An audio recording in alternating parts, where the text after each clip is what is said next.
दक्षिणाभिः सहैवैतन्मदसस्ता जगत्सदा धन्याश्चर्योऽहमेवैको मित्रं मे दक्षिणा रमा रतत्वाद्भात्मके विष्णावथवापि जगद्भृतेः भरतो वायुरुद्दिष्टः भारती तत्सरस्वती उमा वैवाक्समुद्दिष्टा मनोरुद्र उदाहृतः तदेतन्मिथुनं ज्ञात्वा न दाम्पत्याद्विहीयते अस्य काव्यस्य कवयो न समर्था विशेषणे गृहस्थस्य शेषास्त्रय इवाश्रमाः अविधवा भववर्षाणि शतं साग्रन्तु सुव्रता तेजस्वी च यशस्वी च धर्मपत्नी पतिव्रता जनयद्बहुपुत्राणि मा च दुःखं लभेत् क्वचित् भर्ता ते सोमापा नित्यं भवेद्धर्मपरायणः अष्टपुत्रा भवत्वं च सुभगा च पतिव्रता भर्तुश्चैव पितुर्भ्रातुर्हृदयानन्दिनी सदा इन्द्रस्य तु यथेन्द्राणी श्रीधरस्य यथा श्रिया शङ्करस्य यथा गौरी तथा तद्भर्तुरपि भर्तरी अत्रेहेद्यथानुसूया स्यात् वसिष्ठस्याप्यरुन्धती कौशिकस्य यथा सती तथा त्वमपि भर्तरी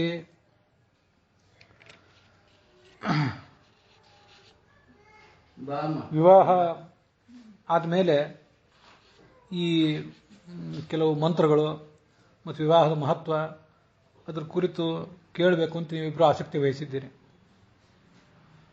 ಅದು ಅಪರೂಪದ ಸಂಗತಿಯೇ. ನಿಮಗೆ ಬಂದ ಆಸಕ್ತಿಯೂ ಅಪರೂಪದ ಸಂಗತಿಯೇ. ವಸ್ತುತಃ ಇಲ್ಲಿ ನಾವು ಹೇಳಬೇಕಾದ ಸಂಗತಿ, ನೀವು ಕೇಳಬೇಕಾದ ಸಂಗತಿ, ಇವೆಲ್ಲ ವಿವಾಹಕ್ಕಿಂತ ಮುಂಚೆನೇ ಕೇಳಿ ತಿಳಿರಬೇಕಾದ ಸಂಗತಿಗಳು. ಇವೆಲ್ಲ ಪುರೋಹಿತರು ಹೇಳುವ ಕೆಲವು ಮಂತ್ರಗಳು, ಇನ್ನು ವರ ಹೇಳುವ ಕೆಲವು ಮಂತ್ರಗಳಿವೆ. ಅದನ್ನು ಮುಂದೆ ಹೇಳುವನಿದ್ದೇನೆ. ವಸ್ತುತಃ ವರ ಅದನ್ನೆಲ್ಲ ಮೊದಲೇ ಓದಿರಬೇಕು. ಗುರುಕುಲದಲ್ಲಿ ವಿದ್ಯಾಭ್ಯಾಸ ಮಾಡಿ ಗುರುವಿನಿಂದ ಎಲ್ಲ ಶಾಸ್ತ್ರಗಳನ್ನು ಅವನು ಅಧ್ಯಯನ ಮಾಡಬೇಕು. ಅಧ್ಯಯನ ಮಾಡಿ ಆದಮೇಲೆ ಸಮಾವರ್ತನ ಸೋಡು ಮುಂಜುವಿ ಮಾಡಿಸಿಕೊಂಡು ಉಪನಯನ ವಿವಾಹಕ್ಕೆ ಕಾಲಿಡಬೇಕು. ಆದ್ದರಿಂದ ಇಲ್ಲಿರೋ ಎಲ್ಲ ಸಂಗತಿಗಳನ್ನು ಅವನು ತಿಳ್ಕೊಂಡೇ ಇರಬೇಕು. ವಿವಾಹದಲ್ಲಿ ಕೆಲವು ಮಂತ್ರಗಳನ್ನು ವರನೇ ಹೇಳಬೇಕು ಅಂತಿದೆ. ಗೃಭ್ಣಾಮಿ ತೇ ಸೌಭಗತ್ವಾಯ ಹಸ್ತಂ ಅಂತ ಮಂತ್ರ. ವಿವಾಹದ ಸಂಭ್ರಮದಲ್ಲಿ ಇವೆಲ್ಲ ಮಂತ್ರಗಳು ಅಲ್ಲಿ ಹೇಳಿದ್ರೂ ಮರ್ತೋಗಿಬಿಟ್ಟಿರ್ತದೆ ನಿಮಗೆ. ವಸ್ತುತಃ ನೀವು ಹೇಳಬೇಕಾದ ಮಂತ್ರಗಳನ್ನು ಪುರೋಹಿತರು ಹೇಳಿಬಿಟ್ಟಿರ್ತಾರೆ. ಅಲ್ಲಿ ನಿನ್ನ ಕೈ ನಾನು ಹಿಡಿತೀನಿ ಅಂತ ನೀವು ನಿನ್ನ ಹೆಂಡತಿಗೆ ಹೇಳಬೇಕಾದ ಮಂತ್ರನ ಪುರೋಹಿತರು ಹೇಳಿಬಿಟ್ಟಿರ್ತಾರೆ. ನಿಮಗದು ಹೇಳಿಸ್ಲಿಕ್ಕೆ ಬರೋದಿಲ್ಲ. ಹೇಳಿಸ್ಲಿಕ್ಕೆ ಹೋದ್ರೂ ಆಮೇಲೆ ವೇದದ ಅಭ್ಯಾಸ ಇಲ್ಲದೆ ಹೋದ್ರೆ ಅದು ಬರೋದಿಲ್ಲ ಅನ್ನೋ ಕಾರಣಕ್ಕಾಗಿ ಪುರೋಹಿತರು ಹೇಳೋ ಪ್ರಸಂಗ ಬಂದಿರ್ತದೆ. ಆದ್ದರಿಂದ ಮೊದಲೇ ತಿಳ್ಕೊಳ್ಬೇಕಾದಂತೆ ಇದನ್ನೆಲ್ಲ. ಒಂದು ಸಂಗತಿಯನ್ನು ಇತ್ತೀಚೆಗೆ ನಮ್ಮ ಸರ್ಕಾರ ಮಾಡಿದೆ.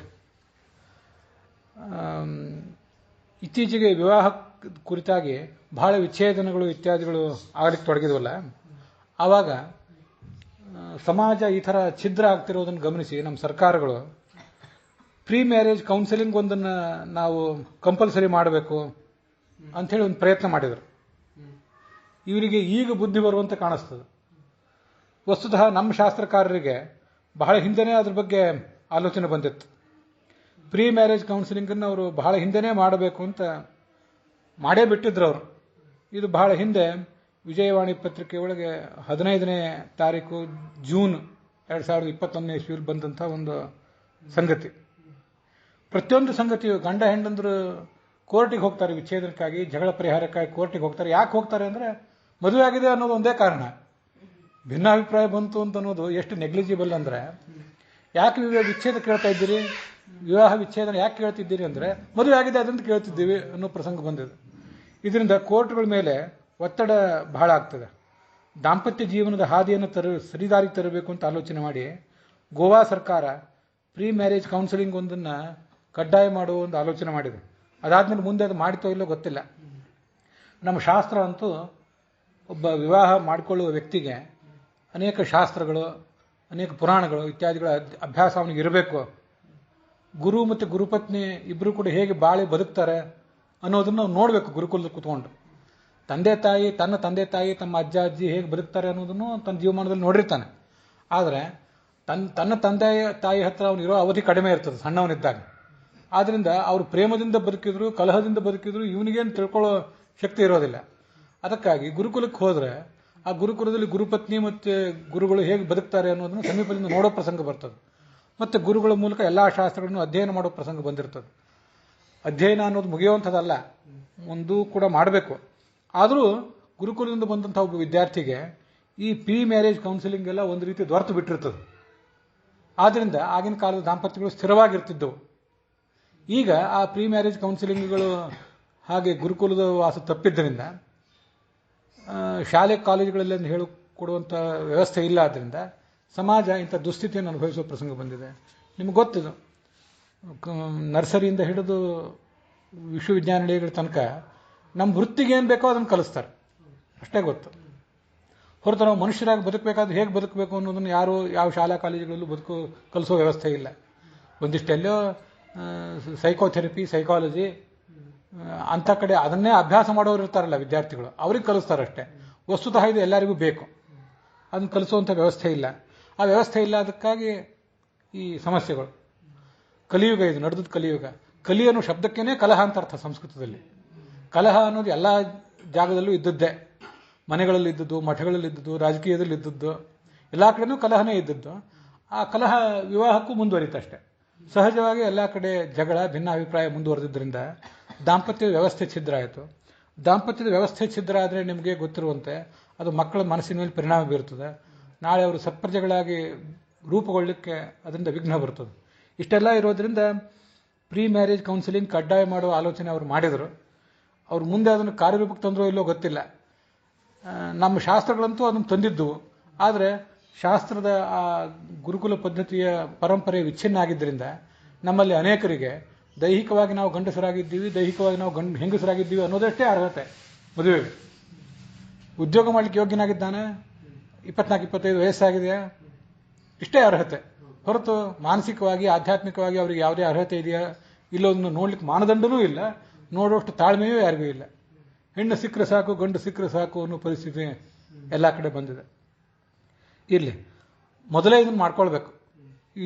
ಈಗೇನು ಕೇಳಲಿಕ್ಕೆ ಹೊರಟಿದ್ದೀರಿ, ಇದನ್ನು ನಿಮ್ಮ ನೆಪದಿಂದ ನಾವು ಎಲ್ಲರೂ ಅನುಸಂಧಾನ ಮಾಡ್ಕೊಳ್ಬೇಕು. ಈಗಾಗಲೇ ಮದುವೆ ಆದವರು ಅನುಸಂಧಾನ ಮಾಡ್ಕೋಬೇಕು, ನಮ್ಮದು ಮುಗಿದಿಲ್ಲ. ವಯಸ್ಸಾದವರು ಮಾಡ್ಕೊಳ್ಬೇಕು. ನಾಳೆ ಮುಂದೆ ಇನ್ನೂ ಕೆಲವು ಕಾಲದ ನಂತರ ಮದುವೆ ಮಾಡ್ಕೊಳ್ಳುವವರು ಕೂಡ ಇದನ್ನು ಕೇಳಬೇಕು. ಹಾಗೆ ಇದನ್ನು ಹೇಳುವಂಥ ಒಂದು ಪ್ರಯತ್ನ ನಿಮ್ಮ ಎದುರಿಗೆ ಮಾಡ್ತೇನೆ. ನೀವು ಗಮನಿಸಿದ್ರಿ, ಮೊದಲು ಮಂಗಲಾಚರಣೆ ಮಾಡಿದೆ. ಅಲ್ಲಿ ಪರಮಾತ್ಮನ ಕುರಿತಾಗಿ ನಾನು ಮಂಗಲಾಚರಣೆ ಮಾಡಿದೆ. ಪರಮಾತ್ಮ, ಅವನ ಪತ್ನಿ ದಕ್ಷಿಣಾದೇವಿ ಅಂತ, ಅವರಿಬ್ಬರ ಕುರಿತಾಗಿ ಮೊದಲು ಮಂಗಲಾಚರಣೆ ಮಾಡಿದೆ. ಮತ್ತೆ ಮುಖ್ಯ ಪ್ರಾಣ ಅವನ ಪತ್ನಿ ಭಾರತಿ, ಅವರಿಬ್ಬರ ಕುರಿತು ಮಂಗಲಾಚರಣೆ ಮಾಡಿದೆ. ಅದಾದ್ಮೇಲೆ ಒಂದು ಮಂಗಲಾಚರಣೆ ಮಾಡಿದೆ, ಅದನ್ನು ಗಮನಿಸಬೇಕು. ಆ ಶ್ಲೋಕವನ್ನು ನೀವು ಇಬ್ಬರು ದಂಪತಿಗಳು ಹೇಳಬೇಕು ಮುಂದೆನೂ ಕೂಡ. ಉಮಾವೈವಾಕ್ ಸಮುದ್ದಿಷ್ಟ ಮನೋರುದ್ರ ಉದಾಹೃತಃ ತದೇತನ್ ಮಿಥುನಂ ಜ್ಞಾತ್ವ ನದಾಂಪತ್ಯಾದ್ ವಿಹೀಯತೆ ಅಂತ ಆ ಶ್ಲೋಕ. ಶ್ಲೋಕಗಳನ್ನು ಮಹಾಭಾರತದ್ದು, ಭಾಗವತದ ಶ್ಲೋಕಗಳನ್ನು ಹೇಳಬೇಕು ಅಂತ ಪ್ರಸಂಗ ಬಂದಾಗ ನಿಮ್ಮ ಮನೆಗಳಲ್ಲಿ ವಿಷ್ಣು ಸಹಸ್ರನಾಮ ಇತ್ಯಾದಿಗಳನ್ನು ಹೇಳೋ ಪದ್ಧತಿ ಇದ್ದರೆ, ಪುರಾಣದ ಶ್ಲೋಕಗಳನ್ನು ಹೇಳೋ ಪದ್ಧತಿ ಇದ್ದರೆ ಹೇಳ್ರಿ. ಇದು ನಾವು ಹೇಳ್ಬೋದು ಅಂತ ನೀವು ನನ್ನನ್ನು ಕೇಳಿದರೆ ಏನೂ ಉಪಯೋಗ ಇಲ್ಲ. ನನ್ನ ಕೇಳಿದ್ರೆ ಹೇಳ್ಬೋದು ಅಂತ ಹೇಳ್ತೇನೆ. ನಿಮ್ಮ ಪರಂಪರೆ, ನೀವು ಯಾವ ಸ್ವಾಮಿಗಳು, ಯಾವ ವಿದ್ವಾಂಸರು ನಂಬಿರ್ತೀರಿ ಆ ಪ್ರಕಾರ ಇದನ್ನು ಮುಂದುವರ್ಸ್ಕೊಂಡು ಹೋಗಬೇಕು. ಇದು ಉಮಾವೈವಾಕ್ ಸಮುದ್ದಿಷ್ಟ ಅನ್ನೋದು ಆಚಾರ್ಯರು ಬ್ರಹ್ಮಸೂತ್ರ ಭಾಷ್ಯದಲ್ಲಿ ಹೇಳಿದ್ದು ಒಂದು ಪುರಾಣದ ಶ್ಲೋಕ. ವಿಷ್ಣು ಸಹಸ್ರನಾಮ ನೀವು ಹೇಳ್ತೀರಿ ಅಂದರೆ ಈಗಾಗಲೇ ಇದನ್ನು ಹೇಳಲಿಕ್ಕಂತೂ ಏನೂ ತೊಂದರೆ ಇಲ್ಲ.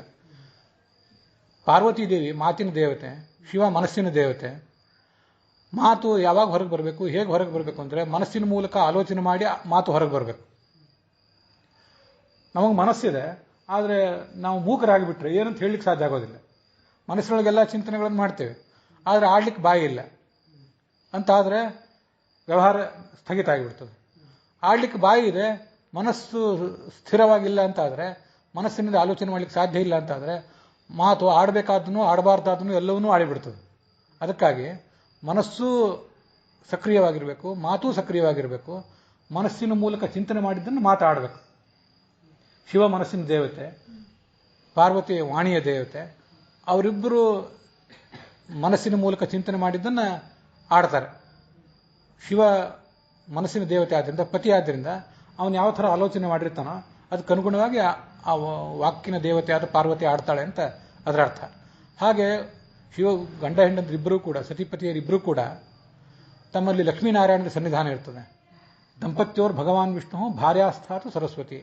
ಎಲ್ಲೇ ದಂಪತಿಗಳಿಬ್ಬರು ಭೇಟಿಯಾದರೂ ಕೂಡ ಅವರಲ್ಲಿ ಲಕ್ಷ್ಮೀನಾರಾಯಣರ ಸನ್ನಿಧಾನ ಇರ್ತದೆ. ಮುಖ್ಯ ಪ್ರಾಣ ಮತ್ತು ಭಾರತಿ, ಸರಸ್ವತಿ ಮತ್ತು ಚತುರ್ಮುಖ ಬ್ರಹ್ಮನ ಸನ್ನಿಧಾನ ಇರ್ತದೆ. ಶಿವಪಾರ್ವತಿಯರ ಸನ್ನಿಧಾನ ಇರ್ತದೆ. ಅದಕ್ಕಾಗಿ ಮಲಗೋ ಕೋಣೆ ಮೇಲೆ ಅನೇಕ ಜನ ಉಮಾಮಹೇಶ್ವರವು ಪ್ರಿಯೇತಾಮ್ ಅಂತ ಬರ್ಕೊಂಡಿರ್ತಾರೆ. ಶಿವಪಾರ್ವತಿಯರ ಅನುಗ್ರಹ ನಮಗಿರಲಿ ಅಂತ ಯಾವಾಗಲೂ ಬರ್ಕೊಂಡಿರ್ತಾರೆ. ಅವರು ದಾಂಪತ್ಯದ ದೇವತೆಗಳು, ಕೇವಲ ಮಾತು ಮತ್ತು ವಾಣಿಯ ದೇವತೆ, ಮನಸ್ಸಿನ ದೇವತೆಗಳಲ್ಲ, ಅವರು ದಾಂಪತ್ಯದ ದೇವತೆಗಳು ಹೌದು.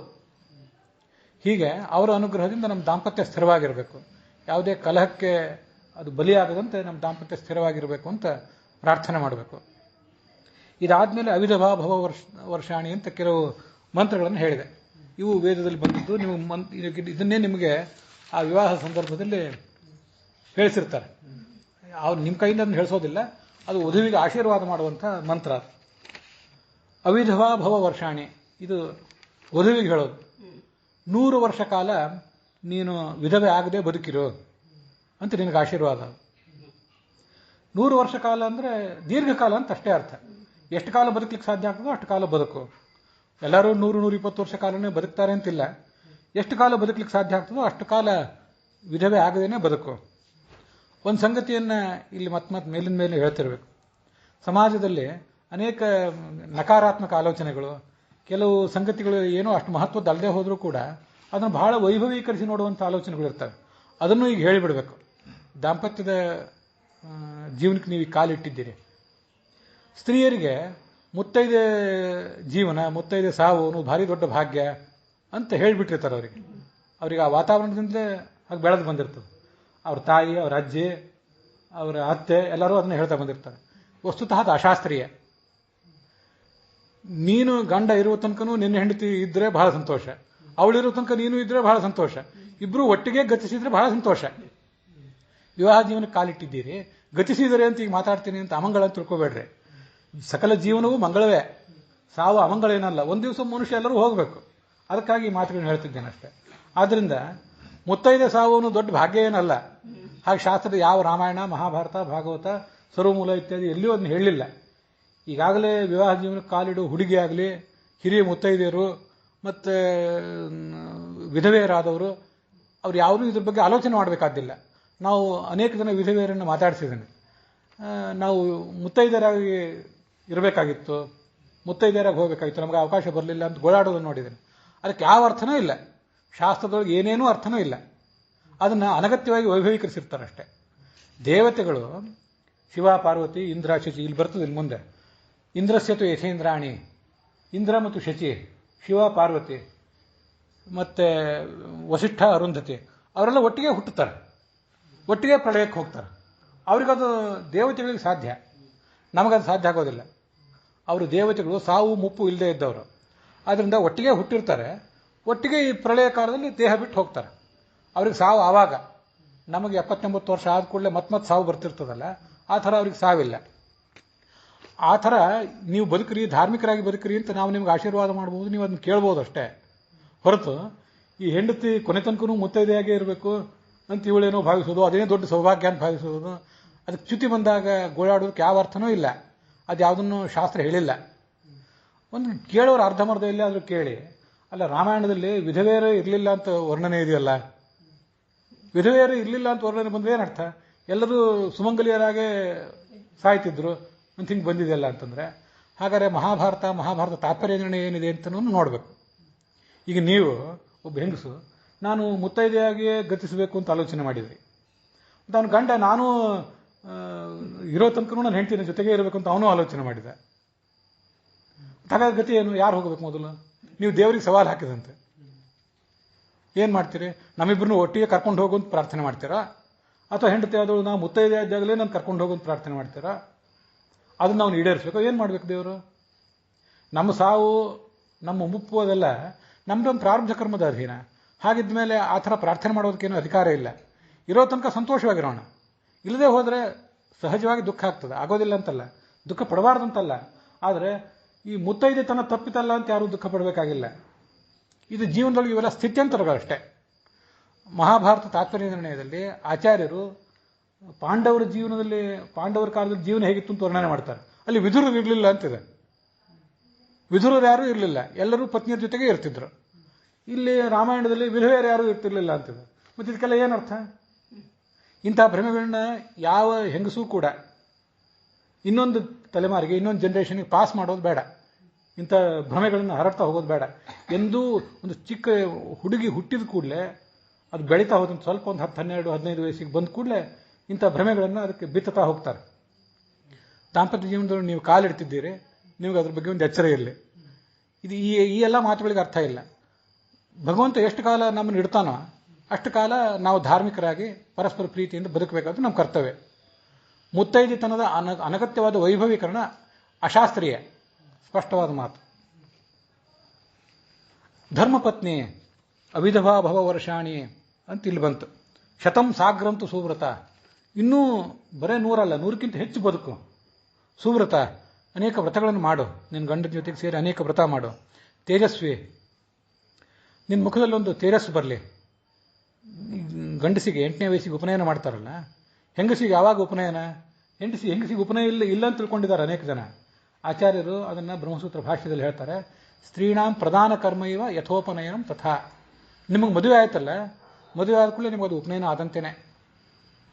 8ನೇ ವಯಸ್ಸಿಗೆ ನಿಮಗೆ ಜನಿವಾರ ಹಾಕಿ ಶಿಖಾ ಬಿಡಿಸಿ ನಿಮಗೆ ಉಪನಯನ ಆಗದೇ ಇರಬಹುದು. ಆದರೆ ಗಂಡಸರಿಗೆ ಉಪನಯನ ಸಂಸ್ಕಾರ ಹೇಗೋ ಹಾಗೆ ನಿಮಗೆ ವಿವಾಹ ಸಂಸ್ಕಾರವೇ ಉಪನಯನ ಅಂತ ಹೇಳಿರೋದ್ರಿಂದ ವಿವಾಹ ಸಂಸ್ಕಾರಕ್ಕೆ, ವಿವಾಹ ಜೀವನಕ್ಕೆ ನೀವು ಕಾಲಿಟ್ಟು ಕೂಡಲೇ ಇದು ನಾವು ಬರೇ ಸಂತೋಷ ಪಡಲಿಕ್ಕೆ, ಮಕ್ಕಳನ್ನ ಹೆರಲಿಕ್ಕೆ, ನಾವು ಒಂದಿಷ್ಟು ದುಡ್ಡು ಗಳಿಸಿ ಸಂತೋಷ ಪಡಲಿಕ್ಕೆ ಇರೋ ಆಶ್ರಮ ಅಂತ ತಿಳ್ಕೋಬೇಡಿ. ನಿಮಗೆ ವಿವಾಹ ಜೀವನವೇ ಉಪನಯನ ಆದ್ದರಿಂದ ಇನ್ನು ನಾವು ಮಂತ್ರ ಜಪ ಮಾಡಬೇಕು ಒಂದಿಷ್ಟು ನಿತ್ಯ, ಇನ್ನೊಂದಿಷ್ಟು ಅಧ್ಯಯನ ಮಾಡಬೇಕು ನಿತ್ಯ ಅನ್ನೋ ಅರಿವು ನಿಮಗೆ ಮೂಡಬೇಕು. ಅದಕ್ಕಾಗಿ ಇದನ್ನು ಹೇಳಿದೆ. ಉಪನಯನ ಆದ ಕೂಡಲೇ ಗಾಯತ್ರಿ ಜಪ ಮಾಡ್ತಾನಲ್ಲ ನಿತ್ಯ ಒಂದಿಷ್ಟು, ಇನ್ನೇನು ಸ್ನಾನ ಮಾಡದೆ ಇನ್ನೇನು ತಿನ್ನಬಾರ್ದು, ಗಾಯತ್ರಿ ಜಪ ಮಾಡಿ ತಿನ್ನಬೇಕು, ಸಂಧ್ಯಾವಂದನೆ ಮಾಡಿ ತಿನ್ನಬೇಕು, ಮಡಿಯಿಂದ ಊಟಕ್ಕೆ ಕೊಡಬೇಕು ಅಂತ ಒಂದಿಷ್ಟು ನಿಯಮಗಳನ್ನು ಹಾಕ್ಕೊಳ್ತೀರಲ್ಲ, ನೀವು ಒಂದಿಷ್ಟು ಮಡಿಗಳನ್ನು ಹಾಕ್ಕೊಳ್ಬೇಕು. ನೀವು ಹಾಕ್ಕೊಂಡಿದ್ದ ಮಡಿಗಳು ಸುತ್ತಮುತ್ತಲವ್ರಿಗೆ ಕಿರಿಕಿರಿ ಆಗೋಂಗೆ ಆಗಬಾರ್ದು. ಇವ್ರು ಮಾಡ್ತಿರೋ ಮಡಿಯನ್ನು ನೋಡಿ ಹಿಂಗೆಲ್ಲ ಮಡಿ ಮಾಡೋದಾದ್ರೆ ನಾವು ಈ ಮಡಿ ಮಾಡೋದಕ್ಕೆ ಅರ್ಥವೇ ಇಲ್ಲ ಅಂತ ಜನರಿಗೆ ಹೇಸಿಕೆ, ಹೆದರಿಕೆ ಆಗೋಂಗೆ ಆಗಬಾರ್ದು. ನೀವು ಮಾಡೋ ಮಡಿಯನ್ನು ನೋಡಿ ನಿಮ್ಮ ಮುಂದಿನ ತಲೆಮಾರು, ಹಿಂದಿನ ತಲೆಮಾರುಗಳಿಗೆ ಭಾರಿ ಸಂತೋಷ ಆಗುವಂತಿರಬೇಕು. ಆ ಥರದ ಮಡಿ ಮಾಡಿರಿ. ಶುದ್ಧತೆಯಲ್ಲಿ, ಮುಖ್ಯವಾಗಿ ಮಾನಸಿಕ ಶುದ್ಧತೆಯಲ್ಲಿ. ಕೆಲವು ಕಾಲ ಆದಮೇಲೆ ಕೆಲವು ಮಂತ್ರಗಳನ್ನು, ಕೆಲವು ಶ್ಲೋಕಗಳನ್ನು ನಿಮ್ಮ ಮಠ ಸ್ವಾಮಿಗಳು ಏನು ಹೇಳ್ತಾರೆ, ವಿದ್ವಾಂಸರು ಏನು ಹೇಳ್ತಾರೆ, ನಿಮ್ಮ ತಂದೆ ತಾಯಿ ಏನು ಹೇಳ್ತಾರೆ, ನಿಮ್ಮ ಅತ್ತೆ ಮಾವ ಏನು ಹೇಳ್ತಾರೆ, ಅದಕ್ಕೆ ತಕ್ಕಂತೆ ಕೆಲವು ಶ್ಲೋಕಗಳನ್ನು, ಪ್ರಾರ್ಥನೆಗಳನ್ನು ನಿತ್ಯ ಸ್ನಾನ ಆದ್ಮೇಲೆ ಮಾಡಬೇಕು. ಗೋಪಿಚಂದನ ಹಚ್ಕೊಂಡು, ಆಮೇಲೆ ತಿಲಕ ಹಚ್ಕೊಂಡು, ಮತ್ತು ಒಂದಿಷ್ಟು ಪ್ರಾರ್ಥನೆಗಳನ್ನು ಮಾಡಿ ಮುಂದೆ ಆಹಾರ ಸೇವನೆ ಇತ್ಯಾದಿಗಳನ್ನು ಮಾಡಬೇಕು. ಇದು ನಿಮ್ಗೆ ವಿವಾಹ ಆದ ಕೂಡಲೇ ನೀವು ಬರುವಂಥ ಒಂದು ಜವಾಬ್ದಾರಿ. ಮತ್ತು ಒಂದಿಷ್ಟು ಅಧ್ಯಯನ ಮಾಡಬೇಕು. ಏನು ಅಧ್ಯಯನ ಮಾಡಬೇಕು, ಏನು ಓದಬೇಕು? ನೀವೇ ಓದಲಿಕ್ಕಾದರೆ ಓದ್ರಿ. ಅದು ಅಲ್ಲದೆ ಹೋದರೆ ಯಾರು ರಾಮಾಯಣ ಮಹಾಭಾರತ ಇತ್ಯಾದಿಗಳನ್ನು ಪ್ರವಚನ ಮಾಡ್ತಿರ್ತಾರೆ ಅಂಥದ್ದನ್ನು ನಿತ್ಯ ಕೇಳ್ರಿ. ರಾಮಾಯಣ ಮಹಾಭಾರತ ಭಾಗವತ, ವಿಶೇಷವಾಗಿ ರಾಮಾಯಣ ಮತ್ತು ಮಹಾಭಾರತಗಳು ನಮ್ಮ ಭಾರತದ ಸಾಂಸ್ಕೃತಿಕ ಜೀವನ ಮತ್ತು ಸಮಾಜ ಜೀವನದ ಸೂರ್ಯಚಂದ್ರರಿದ್ದಂತೆ. ಆ ಬೆಳಕಿಲ್ಲದೆ ಹೋದರೆ ನಮ್ಮ ಜೀವನಕ್ಕೆ ಅರ್ಥವೇ ಇಲ್ಲ. ಹಾಗೆ ಮಾಡೋದನ್ನು ಅಭ್ಯಾಸ ಮಾಡಿಕೊಡ್ರಿ. ಅದಕ್ಕಾಗಿ ನೀವು ಸಂಸ್ಕಾರ ಮಾಡಿರ್ತಾರೆ. ಮಕ್ಕಳನ್ನು ಪಡೆಯೋದು, ಸುಖ ಪಡೆಯೋದು, ಆ ಮಕ್ಕಳಿಗೂ ಒಂದು ಶಿಕ್ಷಣ ಕೊಟ್ಟು ಅವರನ್ನು ಉದ್ಯೋಗ ತಯಾರು ಮಾಡುವುದು, ಇದಿಷ್ಟೇ ಜವಾಬ್ದಾರಿ ಅಲ್ಲ. ವಿವಾಹ ಈಗ ಒಟ್ಟುವಿಗೆ ಉಪನಯನ ಮಾಡಿದ ಕೂಡಲೇ ಅವ್ರ ಮುಖದಲ್ಲಿ ಒಂದು ಕಳೆ ಬರ್ತದೆ ನೋಡ್ರಿ. ನಿನಗೂ ಕಳೆ ಬರ್ತದೆ. ತೇಜಸ್ವಿ ಅಂತ ಅದಕ್ಕೆ ವೇದವೇ ಹೇಳ್ತದೆ. ತೇಜಸ್ವಿ ಚ ಯಶಸ್ವಿ ಚ, ಅದು ತಾಯಿಗೆ ಗೊತ್ತಾಗ್ತದೆ. ಇನ್ನು ನನ್ನ ಮದುವೆ ನೀವು ಒಂದು ಗಂಡು ಹೆಣ್ಣನ್ನು ಪರಸ್ಪರ ನೋಡಿದ ಮೇಲೆ ಈ ಹುಡುಗನಿಗೆ ಈ ಹುಡುಗಿಯನ್ನು ಕೊಟ್ಟು ಮದುವೆ ಅಂತ ತೀರ್ಮಾನ ಮಾಡಿದ ಕೂಡಲೇ ನನ್ನ ಮಗಳ ಮುಖದ ಮೇಲಿನ ಕಳೆ ಬದಲಾಯಿತು ಅಂತ ತಾಯಿಂದ ಹೇಳೋದನ್ನು ಕೇಳಿರ್ತೀರಿ. ಹಾಗೆ ಹುಡುಗನ ಮೇಲಿನ ಮುಖನೂ ಕಳೆ ಬದಲಾಗಿರ್ತದೆ. ಇನ್ನು ಮದುವೆ ಮಾಡ್ಕೋತೀನಿ ನಾನು ಇಂಥವಳನ್ನ ಅಂತ ಅವನಿಗೆ ಸಂತೋಷ, ಇಂಥವನನ್ನು ಮದುವೆ ಮಾಡ್ಕೋತೀನಿ ಅಂತ ಅವಳಿಗೊಂದು ಸಂತೋಷ. ಆವಾಗಲೇ ತೇಜಸ್ಸು ಬಂದಿರ್ತದೆ. ವಿವಾಹ ಸಂಸ್ಕಾರ ಆದಾಗ, ಅಗ್ನಿ ಸಂಸ್ಕಾರ ಆದಾಗ ತೇಜಸ್ಸು ಮತ್ತಷ್ಟು ಬೆಳೀತದೆ. ಅದಕ್ಕಾಗಿ ನೀನನ್ನು ತೇಜಸ್ವಿ ಅಂತ ಹೇಳ್ತಾರೆ. ನೀನು ಯಶಸ್ವಿ ಆಗ್ತಿ. ಆ ಕಾರಣದಿಂದ ಜೀವನದಲ್ಲಿ ಸಕ್ಸಸ್ ಸಿಗ್ತದೆ. ಧರ್ಮಪತ್ನಿ ಪತಿವ್ರತ. ನಮಗೆ ಮಹಾಭಾರತ ಇತ್ಯಾದಿಗಳನ್ನು ಓದಬೇಕು ಅಂತ ನಾನು ಹೇಳಿದೆ. ಮಹಾಭಾರತದಲ್ಲಿ ಯುಧಿಷ್ಠಿರನ ಪಾತ್ರ, ನಮಗೆ ಭೀಮನ ಪಾತ್ರ ಬಹಳ ದೊಡ್ಡದು, ವೇದವ್ಯಾಸನ ಪಾತ್ರ ಬಹಳ ದೊಡ್ಡದು ಅಂತೆಲ್ಲ ಹೇಳಿರ್ತೇವೆ. ಆದರೆ ಯುಧಿಷ್ಠಿರನ ಪಾತ್ರ ಅನೇಕ ಸರಿ ಕೇಳಿದಾಗ ಇನ್ನು ಪತ್ನಿಗೆ ತೊಂದರೆ ಕೊಟ್ಟವನು, ದ್ರೌಪದಿಯನ್ನು ಪಣಕ್ಕಿಟ್ಟವನು, ಕಾಡಿ ಕಟ್ಟಿ ಕಷ್ಟಪಟ್ಟವನು, ಅವನದೇನೋ ದೊಡ್ಡ ಜೀವನ ಅಂತ ಅವನನ್ನು ಅನೇಕ ಬಾರಿ ನಾವು ಅಂಡರ್ ಎಸ್ಟಿಮೇಟ್ ಮಾಡಿಬಿಡ್ತೇವೆ. ಆದರೆ ಮಹಾಭಾರತದ ವನಪರ್ವದಲ್ಲಿ ಒಂದು ಯಕ್ಷ ಪ್ರಶ್ನೆ ಅಂತ ಒಂದು ಪ್ರಸಂಗ ಬರ್ತದೆ. ನೀವು ಅದನ್ನು ಕೇಳಿರ್ತೀರಿ ಎಲ್ಲಾದರೂ. ಆ ಒಂದು ಜಿಂಕೆ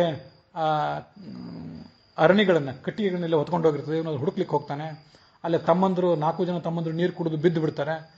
ಧರ್ಮರಾಜನೇ ಯಕ್ಷ ರೂಪದಲ್ಲಿ ಬಂದು ಇವನಿಗೆ ಕೆಲವು ಪ್ರಶ್ನೆಗಳನ್ನು ಕೇಳ್ತಾನೆ. ಅಲ್ಲಿ ಒಂದು ಪ್ರಶ್ನೆ ಇದೆ. ಅಲ್ಲಿ ಬರೋ ಒಂದು 2-3 ಮಾತುಗಳನ್ನು ಈ ಪ್ರವಚನದಲ್ಲಿ ಇವತ್ತು ನಾಳೆ ನಾಡ್ದು ನಾನು ಕೋಟ್ ಮಾಡೋನಿದ್ದೇನೆ. ಅಂಥ ಮಾತುಗಳನ್ನು ಧರ್ಮರಾಜ ಆಡಿದ್ದಾನೆ ಅಂದರೆ ಎಷ್ಟು ದೊಡ್ಡವನು ಅವನು ಇದ್ದಿರಬೇಕು ಅಂತ ಗೊತ್ತಾಗ್ತದೆ.